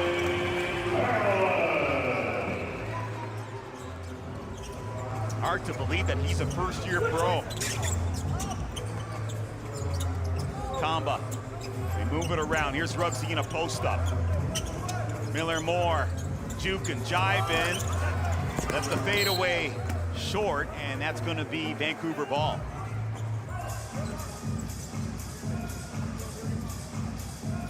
Matthew Kamba into the game. Part of those two big championship teams in Edmonton in 2020, 2021. Remains small. He had two outstanding juggernaut-like teams in those seasons. Here's the blow by Gibbons. Turn the corner, gets the bucket.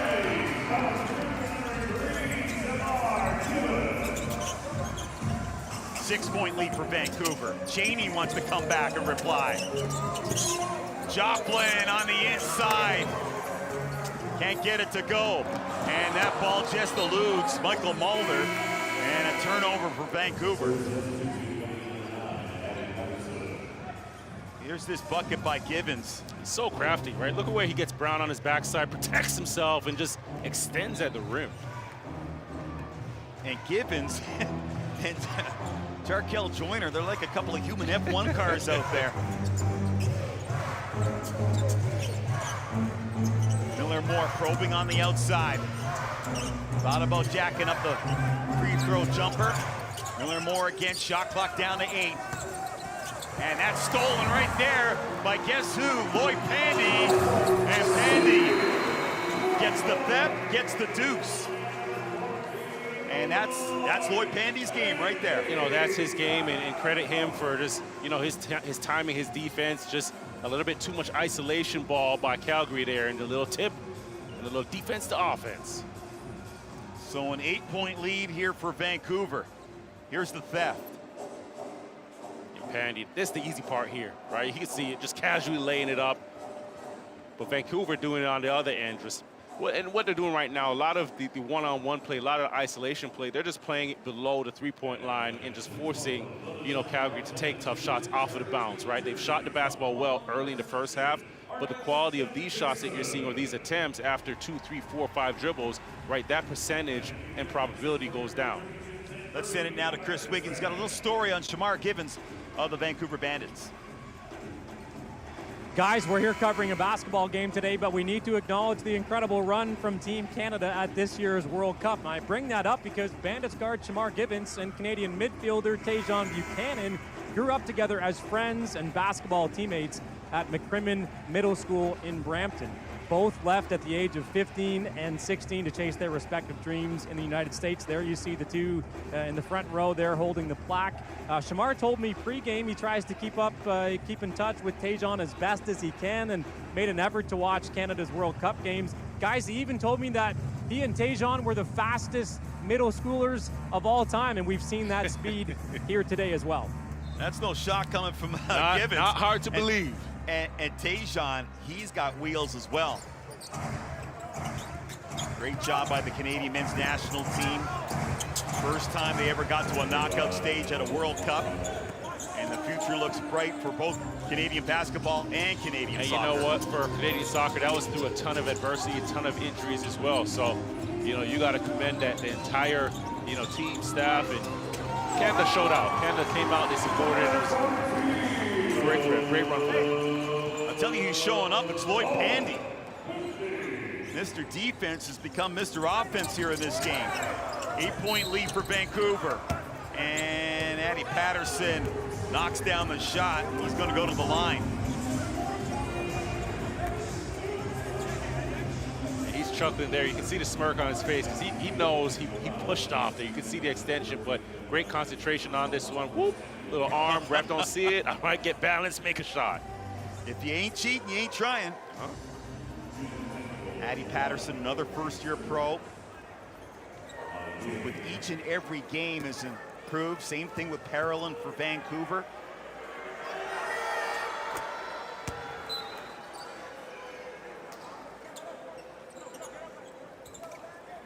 So now it's a 5-point lead here for Vancouver.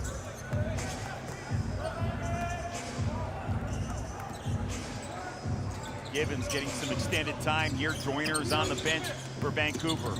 Gibbons, step back for 3. Left it short. Lead pass here. Kamba makes the adjustment, lays it in. And Calgary, they're not going anywhere. Here's Mulder. He'll take his time trying to get it into the post there in a post-up situation with Parolin. That was a kick ball.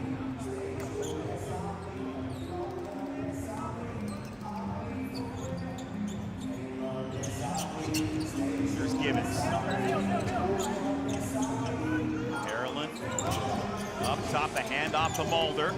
Mulder, the floater, missed that one severely. Swamp Roger into the game, number 35 for Calgary. Miller Moore, all kinds of time, lines it up, drains it. Tie game. We got a game. It's even. We got a game. When Calgary's playing with pace offensively, they just look so much better. It looked so much more fluid. Before that last three by Miller Moore, he did a good job of getting a defensive rebound and just advancing the basketball up the floor to combo for two. Gibbons on the drive. Oh, big block there by Matthew Kamba. You got two of the best defensive players at the guard position in Kamba and Pandy in this league. You know, this play right here, right? Kamba, like strong body, meeting Gibbons at the rim, and then Miller Moore, right? Defense goes under the screen, Cardinal sitting. You know, you have all the time in the world to knock this down. So despite the turnovers, this Calgary team, they're in this one. We're tied at 60 apiece. From downtown, Joyner missed that one at the death of the shot clock. Here's Carey, he'll bring it into the front court. Miller Moore, he's been feeling it of late. He knew right off the bat that that one wasn't getting to the bucket. Oh, he thought about it, right? But he came off of that screen to that left elbow. Samuel was in this drop coverage, but he was just thinking too long, that 1, 2, 3 seconds, and then that shot isn't, you don't have that same energy coming up into your shot. Jonathan Knight, number 0, has got the ball in his hands right now. Started his pro career in Norway. Here's Tevin Brown. He'll orchestrate things now. Samuel sets a screen. They tried to get the pick and roll going, didn't materialize. Loose ball, Swamp Rogers got the rebound. Good hustle there from the Calgary native. Patterson. Probing, wants to drive and can't. Samuel there defensively. Turnover by Calgary. Up here now for Joyner. Joyner sets himself, left is short, gets his own rebound. Here's Brown, little sidestep, and he puts it away, places a 3.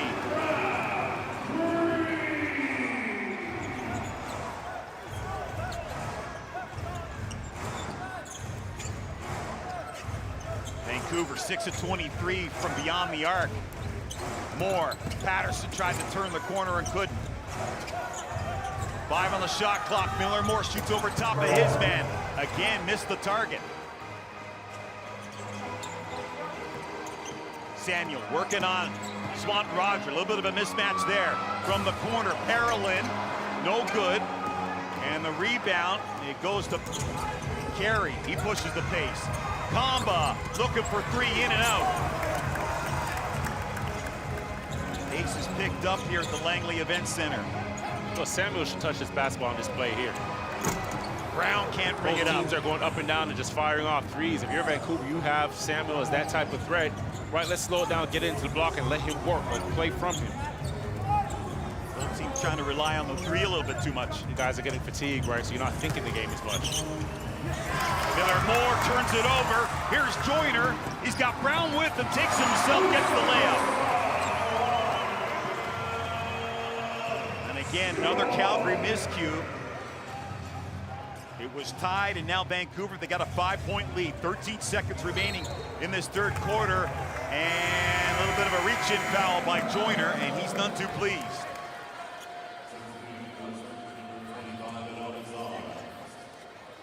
Here you get the defense. You look at the bodies. Miller Moore dribbling a little too much. Now you get the kick out to Joyner, who makes a nice little lay. But again, playing, you know, what's in front of you, right? Miller Moore putting the basketball on the floor, a little bit too much dribble. You have one defender away, you know, coming in and plugging those driving lanes, and what happens, you get a hand on the basketball and you go from defense to offense. It was Jonathan Knight that got the strip there for Vancouver. There you see Sincere Carey. Brought in to give this team, this Calgary team, some toughness in the backcourt. Played pro in Bosnia, Croatia, Germany, and Greece. Joyner. And that ball went out of bounds. It's going to be Calgary ball, no, Vancouver ball, excuse me. It's going to be a foul on Carey. 2 seconds remaining here in the third quarter. Winner has to think fast here on the inbounds. Here's Samuel, get the shot off, he did, but that rimmed out. So 3 quarters in the books, and Vancouver up by 5. And this Calgary team, they must have 9 lives, because they go through stretches where they look like a juggernaut, and then they turn the ball over a little too much, but they're still in this one. Fourth quarter is coming your way. Surge stuck 5.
Buddy, to the Langley Events Centre.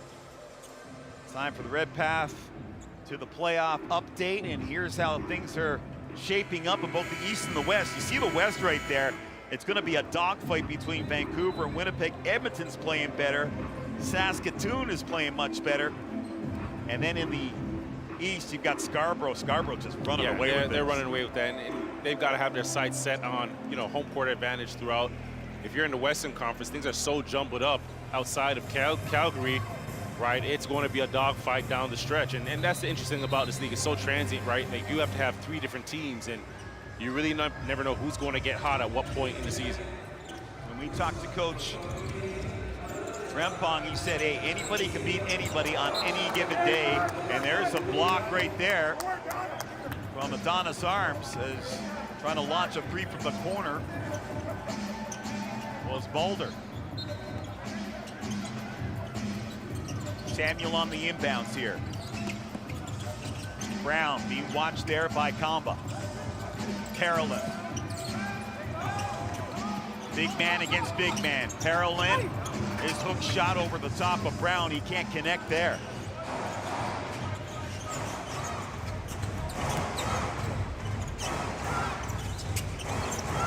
Adonis Arms.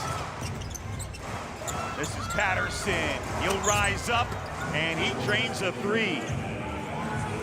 That's good offense, right? Patterson, his defender is that help defender. He's spacing the floor, gets that kick out, has time to make that shot.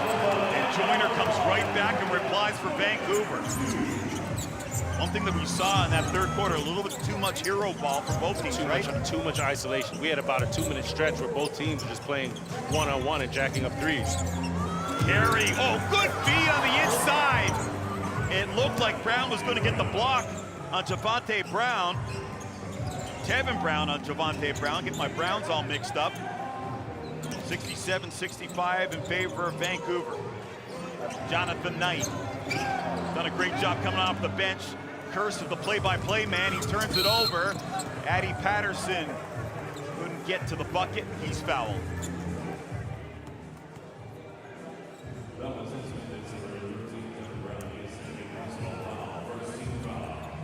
And here's the bucket from Javonte Brown.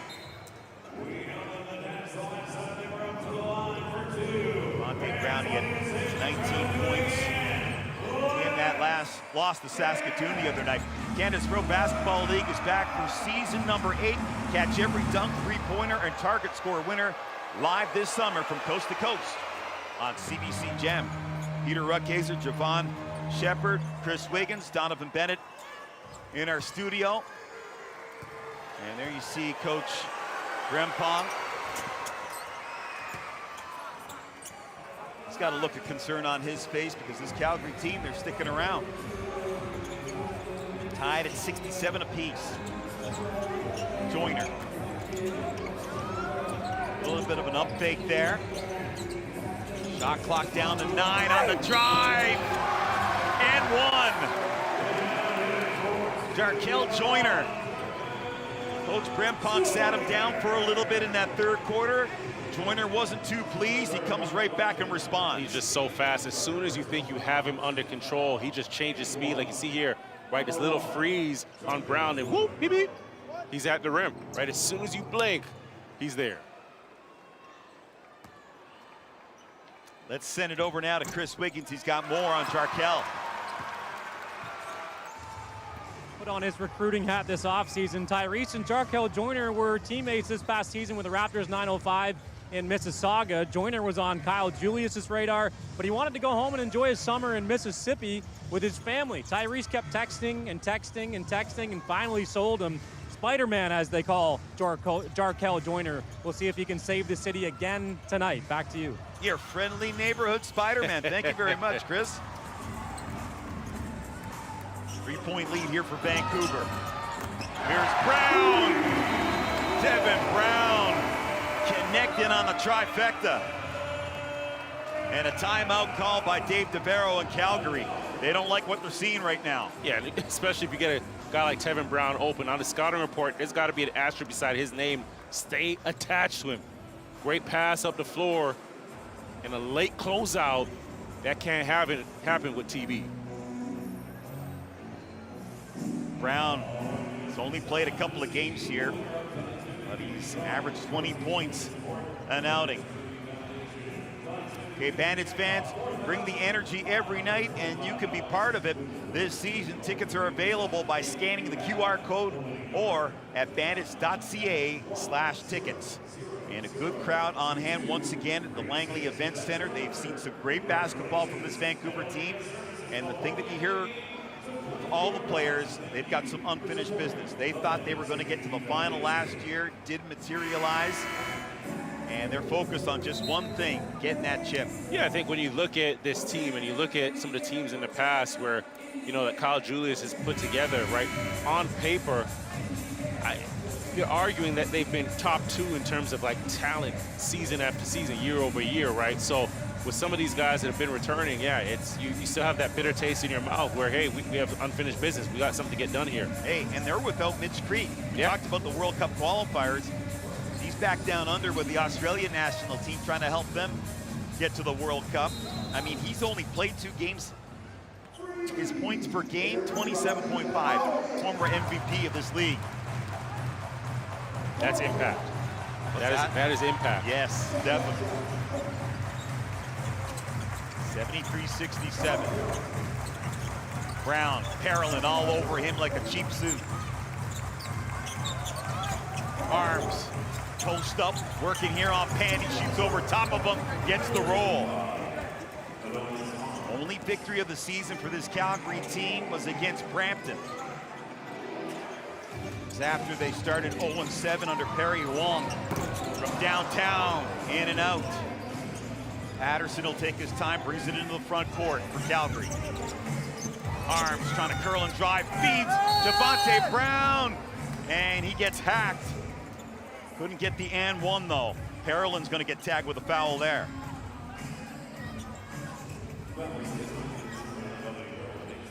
Dominic Parolin. Mentioned that this is his first experience in pro basketball out of Centennial Secondary School in Coquitlam. Speaking of the beautiful game, soccer, football, he was a soccer keeper at one time. That was his passion, soccer. And apparently he grew a little bit and figured out this basketball thing could work out for me. Monte Brown to the line here. It's the second one to go. Calgary down by 3.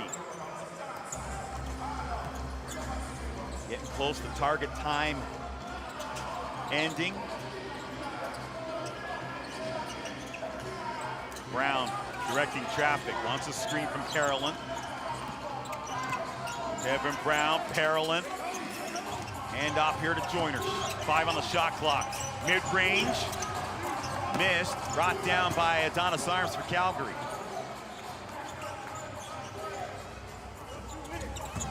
Arms to Brown. They swing it here for Carey. No-look feed for Brown. Too strong. Mulder couldn't get it.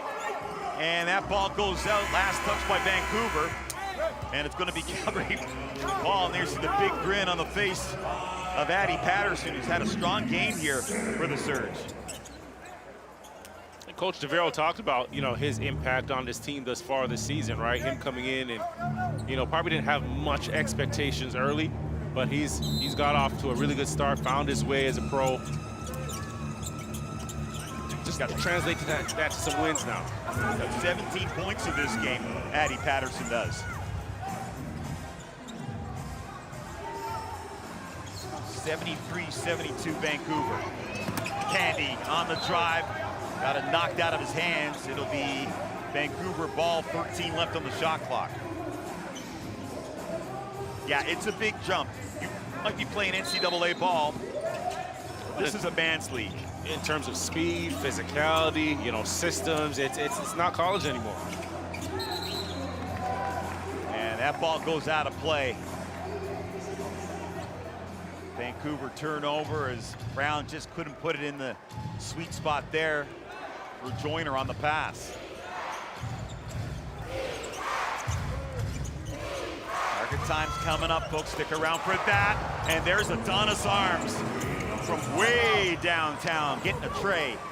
If you're Vancouver, you're a little bit concerned, right? Because Calgary really hasn't gotten any rhythm all day, right? They've had moments, minute at a time or 2-3 possessions, and they've still stuck around. So if they can get themselves, get hot at any point, you could be in a little bit of trouble. Again, defense goes under, great flair, and unselfish. You give up the basketball on the arm, just teeing up the basketball, nice rotation on it. First free throw missed there by Samuel. I mean, you look at this Calgary team, and on paper, they're not a 1-13 team. I mean, it's just structure. Yeah, and that's the thing, right? You get off to a slow start, and that's what happens with, losing. It becomes heavy in the locker room, and then, guys tend to play a little bit more selfish, thinking that they can figure it out, play hero basketball. Then you have a coaching change, right? So there's a ton of ebbs and flows, that really kind of shift the rhythm, and you aren't able to get, that positive energy. Sometimes you just need a good break. One good break can swing things. Samuel. Andy now trying to work on Patterson. Patterson will get tagged with the foul there.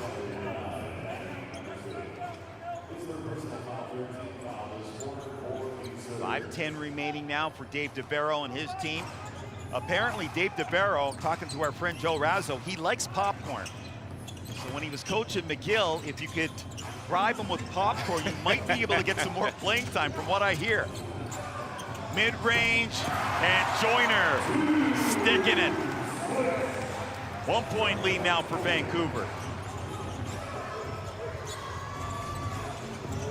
Getting close to the target score ending.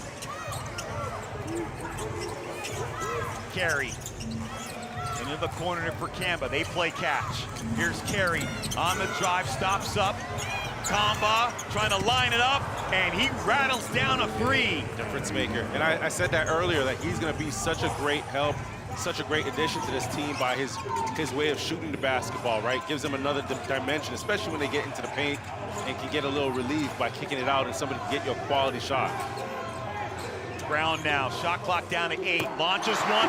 He comes back with a reply. We got a barn burner here in Langley, folks. 4 minutes remaining. Next whistle will get the target time. 79-78 for Vancouver. Here's Carey working on Samuel. Arms has been red hot in this last little sequence here for Calgary. And Calgary go back in front. Samuel, ill-advised shot there. Here's the fast break, Patterson.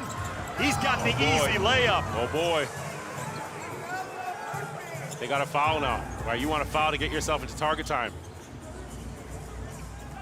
Next whistle will get to target time. The whistle will go off. Well, here's Carolyn. He was hiding out in the baseline right there, Javon. And a great job. What happened there is that Calgary didn't want to foul on a shot and then end up with Vancouver getting, 3 free throws. And they just moved the basketball so well that you get 2 under the basket. So still worked out for them. Okay, when we come back, we're going to have target time. It is 83-81 in favor of Calgary. They've stuck around. Dom Parolin with a flush.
Welcome back, and Calgary, they have come back big time.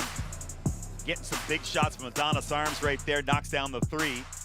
And then Addy Patterson, what a game he's had. He's got 19. 19 big ones, right? And, both those guys coming on hot at the right time. Just know, okay, hey, we're entering target time right now, and, these buckets matter the most.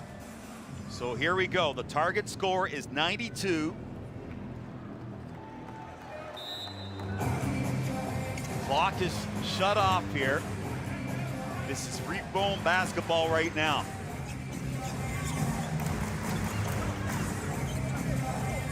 One thing you got to prevent from doing is getting into that hero ball and thinking you're going to win the game by yourself.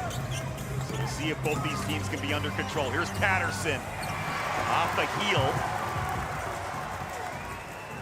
Now Givens, he'll take his time and bring it over the timeline. Floats it down in the corner. Joyner tried to tightrope that baseline.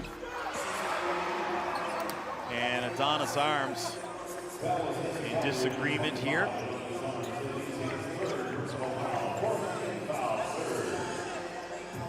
Tyrese Samuel has had a strong game here so far. He's got 14 points on the afternoon. 5 of 11 from the field. Adonis Arms hit a couple of big threes late in the 4th quarter before we got to target time.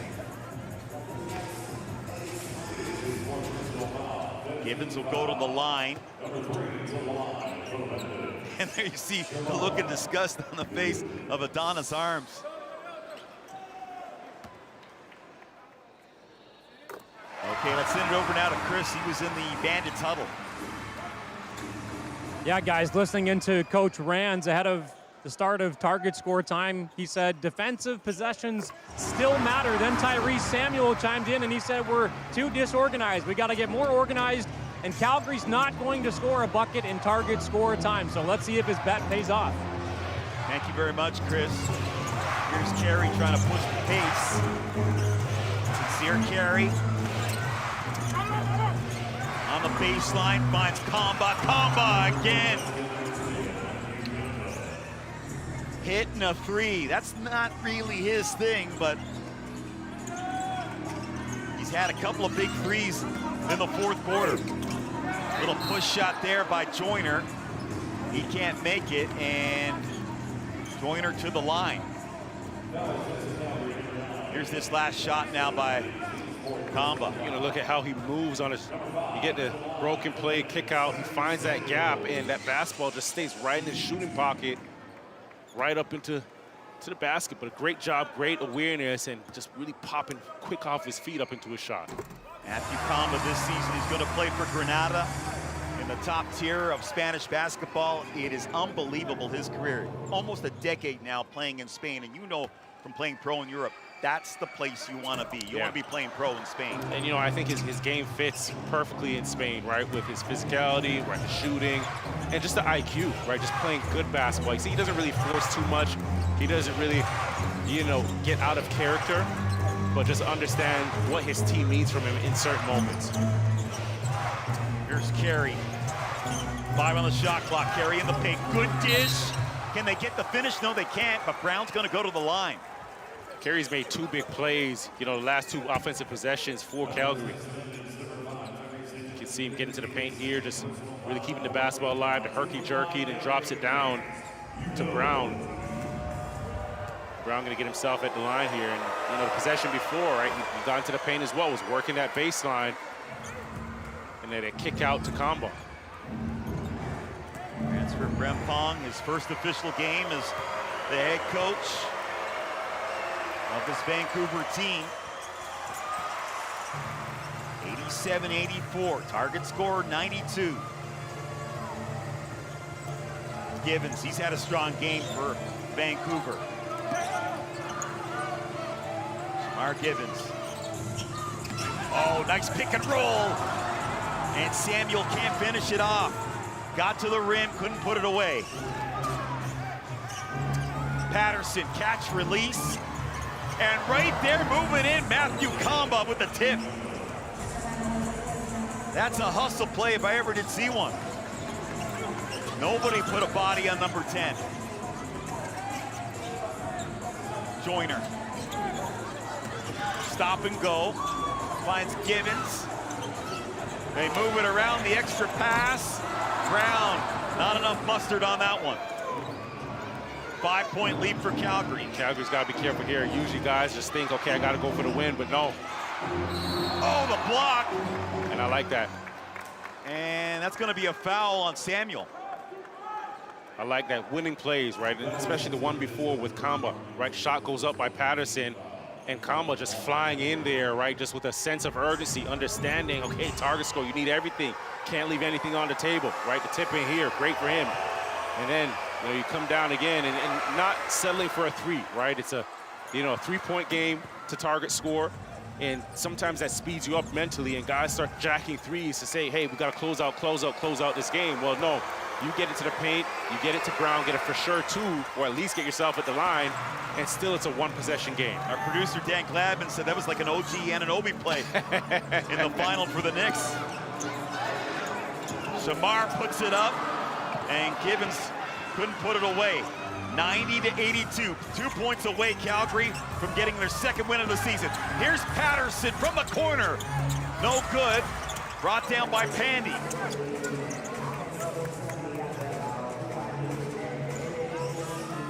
Brown. Joyner now spinning on Addy Patterson. Samuel now trying to cross up Brown. Lost the handle on that one, pushed ahead. Can Kamba get it? Yes, he can. Adonis Arms with the slam. And this game is done like dinner. It looked like this Calgary team was going to be left for dead on the side of the road. And Javon, they've come back, and they have got their second win of the season. Well, you know what? They came out in the second half, and they played deliberate. They played aggressive. They did a good job, especially against Tyrese Samuel, just holding him to 15 points. I believe it was 11 that he had in that first, 11 or 12 that he had in the first half. and he's a focal point of Vancouver's offense, right? So they did a great job of just being aggressive, passing lanes, defense, you know, the offensive rebounds. And then when you got to target time, just playing smart basketball, right? And understanding, okay, when you need a three, you need an offensive rebound, a tip in, not just settling for three, but, you know, tremendous job. And it ended with defense that translated to some offense, right? You get the poke out here, and great tap by Patterson, combo, saving the basketball. You get it to Arms for two here. Secure two above the rim. Adonis Arms, he went to Desert Vista High School in Phoenix, Arizona. Did not make his varsity team as a freshman, as a sophomore, as a junior. Finally made the team as a senior, and you know he's used that as fuel moving forward in his basketball career. Sounds like some guy that played in Chicago, Michael Jordan, who couldn't make his varsity team one time. Some guy, right? Okay, let's send it down to Chris Wiggins now. Thanks, Peter. Yeah, joined by a lot of Calgary Surge players. How'd you guys pull this one off? A big road win for your squad. Yeah, man, we just stayed together, kept faith, and we know we got a great squad, and it was only a matter of time before we start pulling dubs up. So we gonna keep it make it a habit. Hey, you're going to see Vancouver again later this week in a home and home. How do you do it again? Man, we do it again. Do what we did today, man. Play our game, worry about us, and everything gonna take care of itself. Hey, this has been a weird season for you guys. I think a lot of us didn't expect the Surge to struggle so much. How do you guys turn this around down the stretch? Man, just stay together, keep having faith, and keep having fun with each other, enjoying playing basketball. Man, we blessed. We playing basketball, so we just enjoying it, and we know things are looking up. Congrats on the win. Go celebrate. All right, Peter, back to you. Thank you very much, Chris. The Mississauga native, he had a whale of a game here. 19 points in the victory. Calgary, they get their second win. Trying to climb back in a playoff spot in the West. It will not be easy. But the way they played in the fourth quarter and in target time, they've got a chance to maybe do it. They got to string some wins together. Here's the winner in target time, Kamba. Arms. Game done.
there are precious few chances left to reach the Diamond League final. Monaco is the 10th stop on tour, and our first event is next Saturday. Plus, Canada faces Italy in Volleyball Nations League play. They're currently in position to reach the women's final. And don't forget, the ICF Canoe Sprint World Cup hits Montreal. We start the show at 1 p.m. Eastern. Don't you dare miss it. And man, it's a good thing you didn't miss this game, because this was an exciting one. Take a breath. I'm not really sure what just happened, so we're going to try to make sense of all of it for you, because Calgary gets their second win, their first win since June 17th, so they're starting July on a good foot. But it didn't look good for large stretches. 5:35 left, Calgary takes the lead, their first lead from 26 to 25. But it was all about target time for me. Let's, before we break down the game, break down the target score, because it could have actually been larger, as Calgary was trying to foul late, intentionally with a foul to give, to extend what the target score would be. It ended up being 9 for them, obviously, 11 for Vancouver. Always an exciting ending, but T, do you like the target score, making sure that the last 4 minutes are exciting basketball? It's exciting basketball. It's basically a game of pickup in the end. And pickup games to 11, those are the best games a basketball player wants to play. So, it was 11 points for them to get to, and it was 9 points for Vancouver to get to. And that end really did get the crowd going. I mean, it was tough for Vancouver, but honestly, they stayed together and showed exactly what they could do. I think, I like it, and Tamara, you can probably attest to this too, because we're sitting in this seat. We get to watch these thrilling finishes. And as a player, I think it's pretty unique watching, how the game typically unfolds in target time, because there's a tendency for it to speed you up, right? And I thought at the end of the game, Calgary was a little bit more poised, because oftentimes, especially when it was a 3 points to target, sometimes players have a tendency, hey, just to start jacking up threes because we want to close the game. But in those moments, it's the players and the coaching staff that can slow down the moment for the players that usually come out on top. And they went to the basket, ended up getting to the free throw line.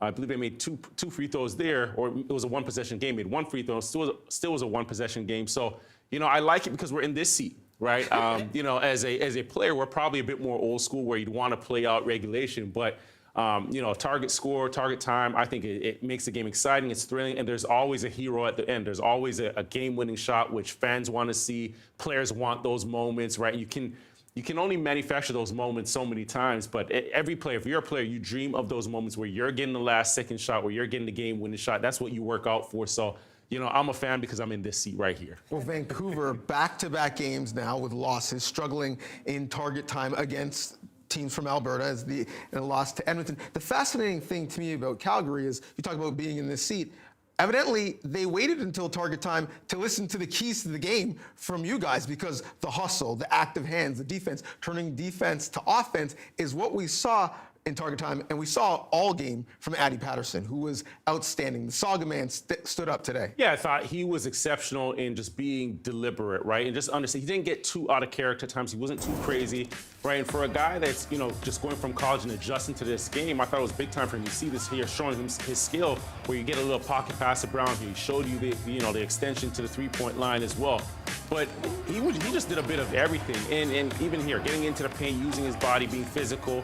I thought he had really good awareness on the game. He had a really good feel and pulse, and he played off of his teammates as well, right? He didn't just play, isolation. He didn't just play, me ball or get me the rock and I'll figure it out. But just even the shots that he made from the perimeter, did a good job of, creating space by moving and getting into the pockets where, the guards can pass and give him, passes on, right into a shooting pocket. So big time job by him. And then again, in target time, he delivered.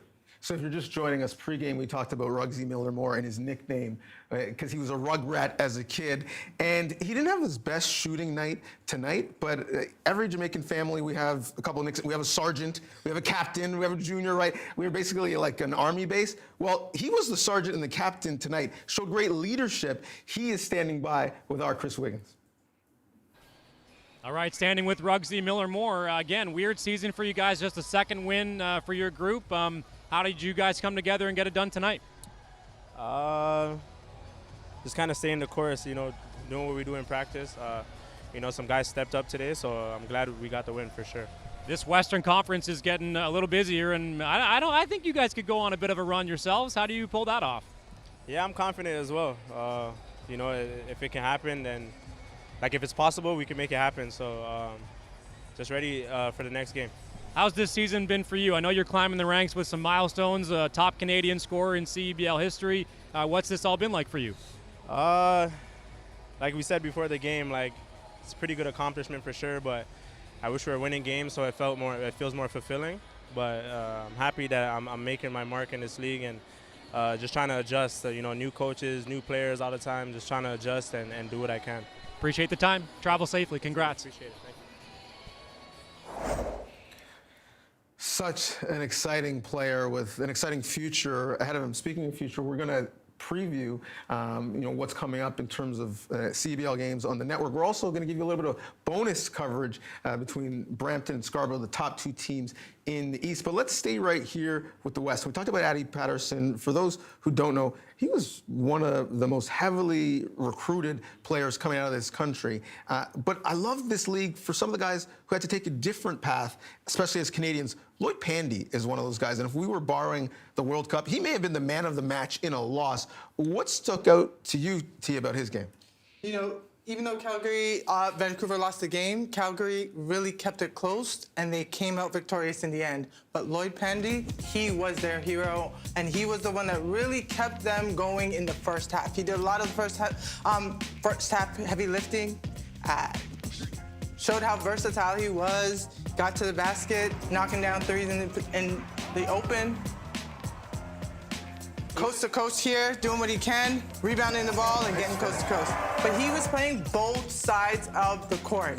Offensively, defensively, showing just how elite he is on defense and helping out Vancouver. But they didn't come out victorious. But I would say seeing this talent, seeing what he did to lead this team, shows what he can continue to do for the rest of the season for them. I think he kind of reminds me of how you played. I was going to say, right? That rugged play where he just did a bit of everything. But no, he's a really good player, and I think, you know, what I really appreciate about him is he's a selfless guy. He doesn't have to score. He can score, right? But he's not afraid to get in there, mix it up, throw his elbows around, get his nose dirty.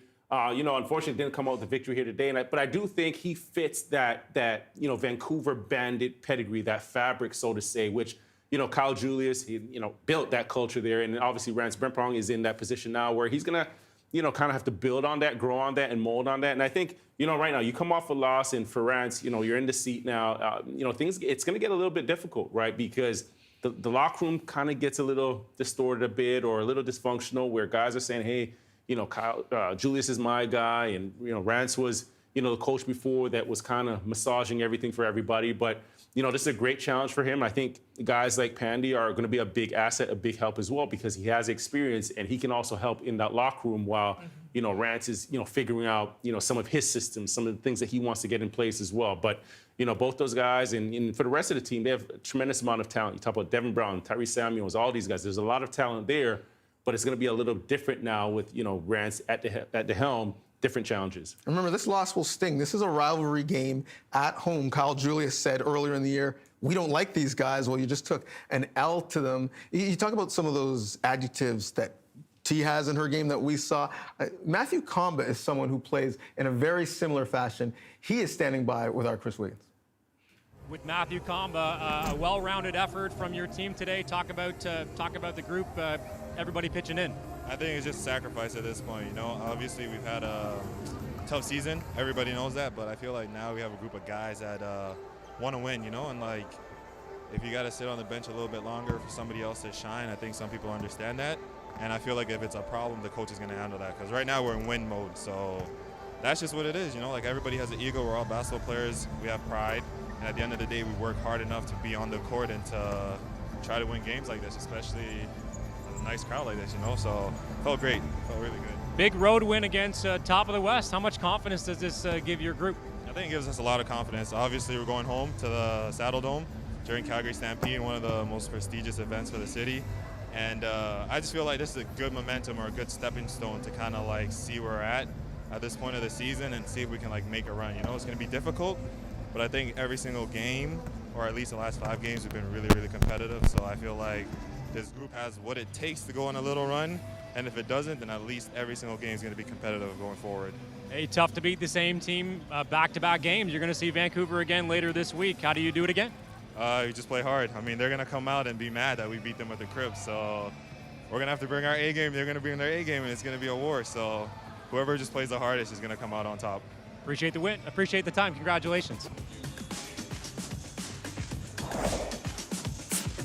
From top of the West to top of the East we go. Some bonus coverage. Scarborough and Brampton. From Brampton, the CA Centre. Matt Bonamy and Orrin Weisfeld have the call. Enjoy.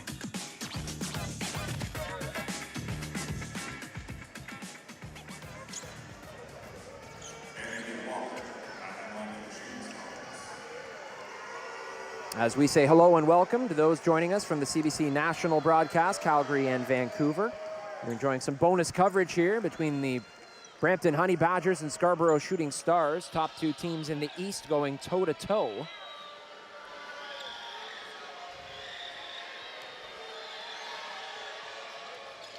So second free throw is up and good by Walker, and Mitchell back in the game. We guessed earlier when he would come back in the game with 4 personal fouls, but it looks like it's go time now for Tyrell Vernon. Yeah, I'm really watching Frank Mitchell here because let's see this play out with Moncrief driving. Matthew Moncrief, Josh Omajafo challenging inside. Josh Omajafo with a strong take for 2 more. I just think Frank Mitchell is a young guy, right? This is his first pro season. He has a lot of hype. It's been a great season, but how do you get yourself going in a game like this where you have no rhythm? Campbell slips, Tynes able to create some space. Misses the 3, and Omajafo right below the rim, able to scoop up the loose ball. How do you figure out ways to help your team even when things aren't, it's not your night if you're Frank Mitchell, but how do you figure out ways to get your team, if it's rebounds, if it's loose balls, you know, if it's drawing fouls, whatever it might be, there's other ways to affect the game besides what he normally does, which is score at such a high level. So let's see what Frank Mitchell gives to this team in the 4th quarter. Mooncat back in the game on the whistle there. That was an Omajafo turnover. Here's Powell, steps up, knocks it down. Another 3 for Miles Powell. Yeah, he's got 23 points. Sorry, too easy though. If you're Brampton, again, be more aggressive on the coverage with Powell and make the other guys beat you. But Powell should not be the guy at this point in the game in the 4th quarter when he's the only guy who has it going to beat you. Moncrief spinning inside, picture perfect stuff from Matthew. That's tough to guard. That is just so tough. It reminds me of Pascal Siakam's spin move, honestly. Moncrief has 15 points, 5 boards. Playing with 3 fouls. Powell, another. Oh, you bet. Miles Powell, unstoppable. Miles Powell, Mr. Inevitable. Yeah, I think I just heard the Brampton bench say 2 to the ball. So they're not going to let Miles Powell beat them anymore, just shooting jump shots over them. Lead down to 4. Here's Hamilton. Thought about the triple over Big Frank, and he knocks it down. That's a huge shot and a huge pickup. Probably less talked about than Flowers, just because of the nature of his game, Hamilton, but... Challenging inside. That was Mitchell who gets the last laugh on that possession. But Hamilton's been really solid tonight. 2-way presence, knocking down 3 threes. Good D, good rebounding.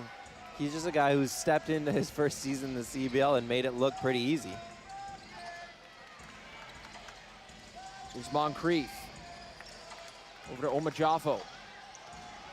Omajafo driving inside, cuts to his right. Oh, Josh Omajafo back at it. That was a tough Euro step finish because the defender was in his way. He had to walk around him and finish that. And again, Powell here. Powell. Can't hit this time. Offensive board picked up and dropped through by Walker. Brampton going back the other way now. Let's check in with Francisca, who has more on Justin Hamilton. About Hamilton, sorry. Even though he just arrived, Justin says the team already makes him feel like this is a brotherhood. He mentioned the guys made him feel comfortable immediately, and he already feels a part of the group even after a few days. His mindset is simple: make the biggest impact possible right away. Don't overcomplicate things and just play the game and contribute where he can. And that's exactly what you see him doing here tonight. Good stuff. Thank you, Francisca. Good defensive stop there. Right player, right time. Justin Hamilton contributing down low to get the stop on D. Here's Moontu. 9 points, 6 boards, 5 helpers. Offensive board by Moncrief. He was stripped, but he's got 6 rebounds now. Tynes back the other way, driving. Walker chooses to go to the right, and a foul is called. Brampton got unlucky on that foul call. Didn't look like a whole lot of contact, but look, the possession before that, where Brampton gets back in transition D, stops it, that to me is the one that if they go on to win this game is the one we need to highlight, because the hustle to get back, you know, they did not have numbers, to get back for Brampton and to get that stop, I just think really, really good job for them. They had a clear initiative here that they weren't going to get back beaten in transition, and in the second half, they've done a really good job with it. So, first free throw, no good by Walker. We know our target score time total will be 99 points. Honey Badgers up 4 over the Shooting Stars here in the Flower City. Can they hold on and take down the Beasts of the East? Find out on the other side. You're watching CEBL Basketball live on CBC Gem, YouTube, and CEBL Plus. Wollongong to serve. She possesses a raw talent that can't be taught. I'll be with you every step of the way. First ever originally to play on the centre court of Wimbledon. Don't let anyone tell you you're not good enough. I won't. What the hell is going on? You're here to play tennis. Watch out for him. Tennis can't be the only thing that I love. Yvonne Goolagong is 1 match point away from winning a Wimbledon crown. Goolagong on CBC Gem. This is my time. There's a place in history waiting for me. If you don't know who I am, The Diamond League. just watch. Watch all season on CBC and CBC Gem. Oh, you're a very impressive person for many reasons. We are getting to tell our own stories, control over our own narrative. And we'll make it more fun. And it's excellent. Here and Queer with Peter Connect on CBC Gem.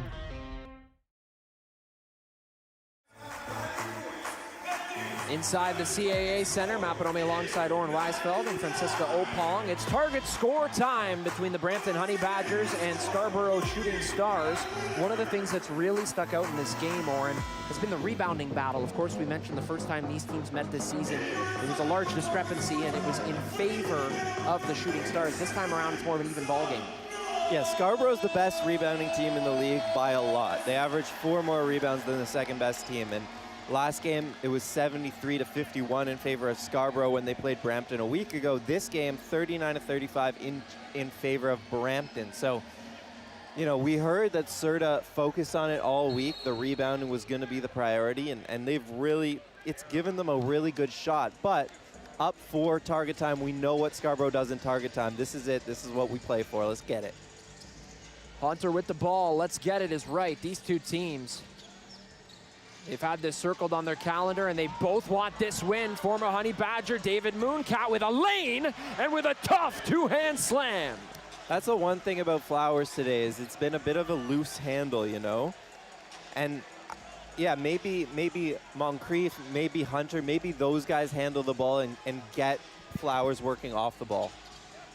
Moncrief trying to work inside himself there, lost control. Flowers has it, and he's double teamed, he's stuck. Good defense there from the Shooting Stars. Hunter thought he was bumped, instead fires up top. Moontu's got to get a shot off, and a foul is called with 1 second on the shot clock. This will be against Kellen Tynes, his second personal. Yeah, they bailed him out, Scarborough did, because Brampton was running out of shot clock. They passed maybe 1 too many times looking for pass up a good shot for a great shot, which you don't mind if you're Brampton because that's been kind of the priority this season, but lucky there to get bailed out with the foul call. So if you're new to target score time, the fouls carry over from the 4th quarter. So every personal matters. Here's Hamilton, 3 seconds on the shot clock, goes out of bounds. and off of Mooncat. So the Honey Badgers struggling to get things under control here on offense. Yeah, that's not good process. Hamilton, you know, dribbling in from the three-point line. That's not what you want to see if you're Brampton. 1 second on the shot clock here, though, it looks like. Got to get a shot off quick. Hamilton fading into the corner. That's well short. Frank Mitchell there for an easy board, his 5th of the game. Here's Powell cutting inside, adds 2 more. Miles Powell, 28, and a timeout on the floor. Yeah, too easy for Miles Powell. We talked about it. We heard the coaching staff talk about it. They want them being more aggressive on Miles Powell. They want other people from Scarborough beating them, because at the end of the day, Scarborough's guys are just not hitting three-pointers. They are not hitting outside shots. So if you're Brampton, you want to force the ball out of Powell's hands. Maybe you start trapping him. Maybe you start double-teaming him. And you force guys like Mooncat. You know, you force guys like Frank Mitchell and Anthony Walker. You force these guys to make plays to score the ball, because if Miles is going to keep getting one-on-one coverage, he's going to keep scoring the ball. Well, if you're keeping track at home, as we mentioned earlier in the broadcast, Miles Powell leads the Canadian Elite Basketball League in target score time winners with 7. Amir Sims has 3, and Akoy Uat, Trey Thomas, and Frank Mitchell have 1 each for the Shooting Stars. For Brampton, Sean East and Matthew Moncrief have 2 each. Justin Hamilton and Cam Tyson 1 each, and Prince Ojo and Judson Martindale, who are no longer with the team, also had 1 each. So the big shooter in this game is Miles Powell with 7. As you see him there on your screen, 28 points, and he's doing it all this afternoon.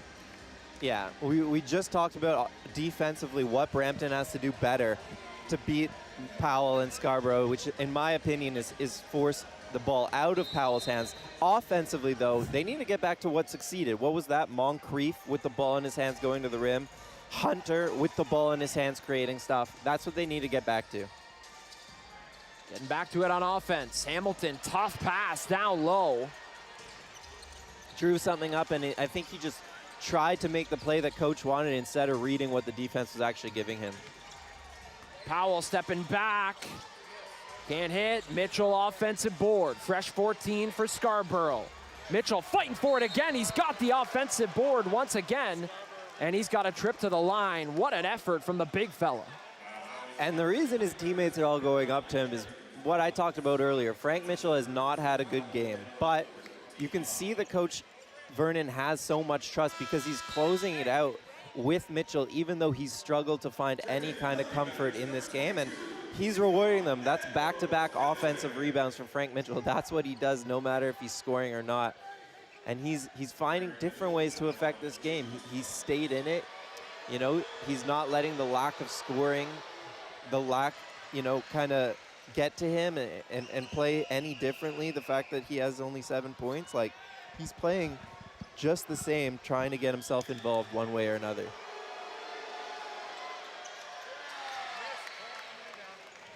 So Mitchell splits. First one to 99 takes all the marbles.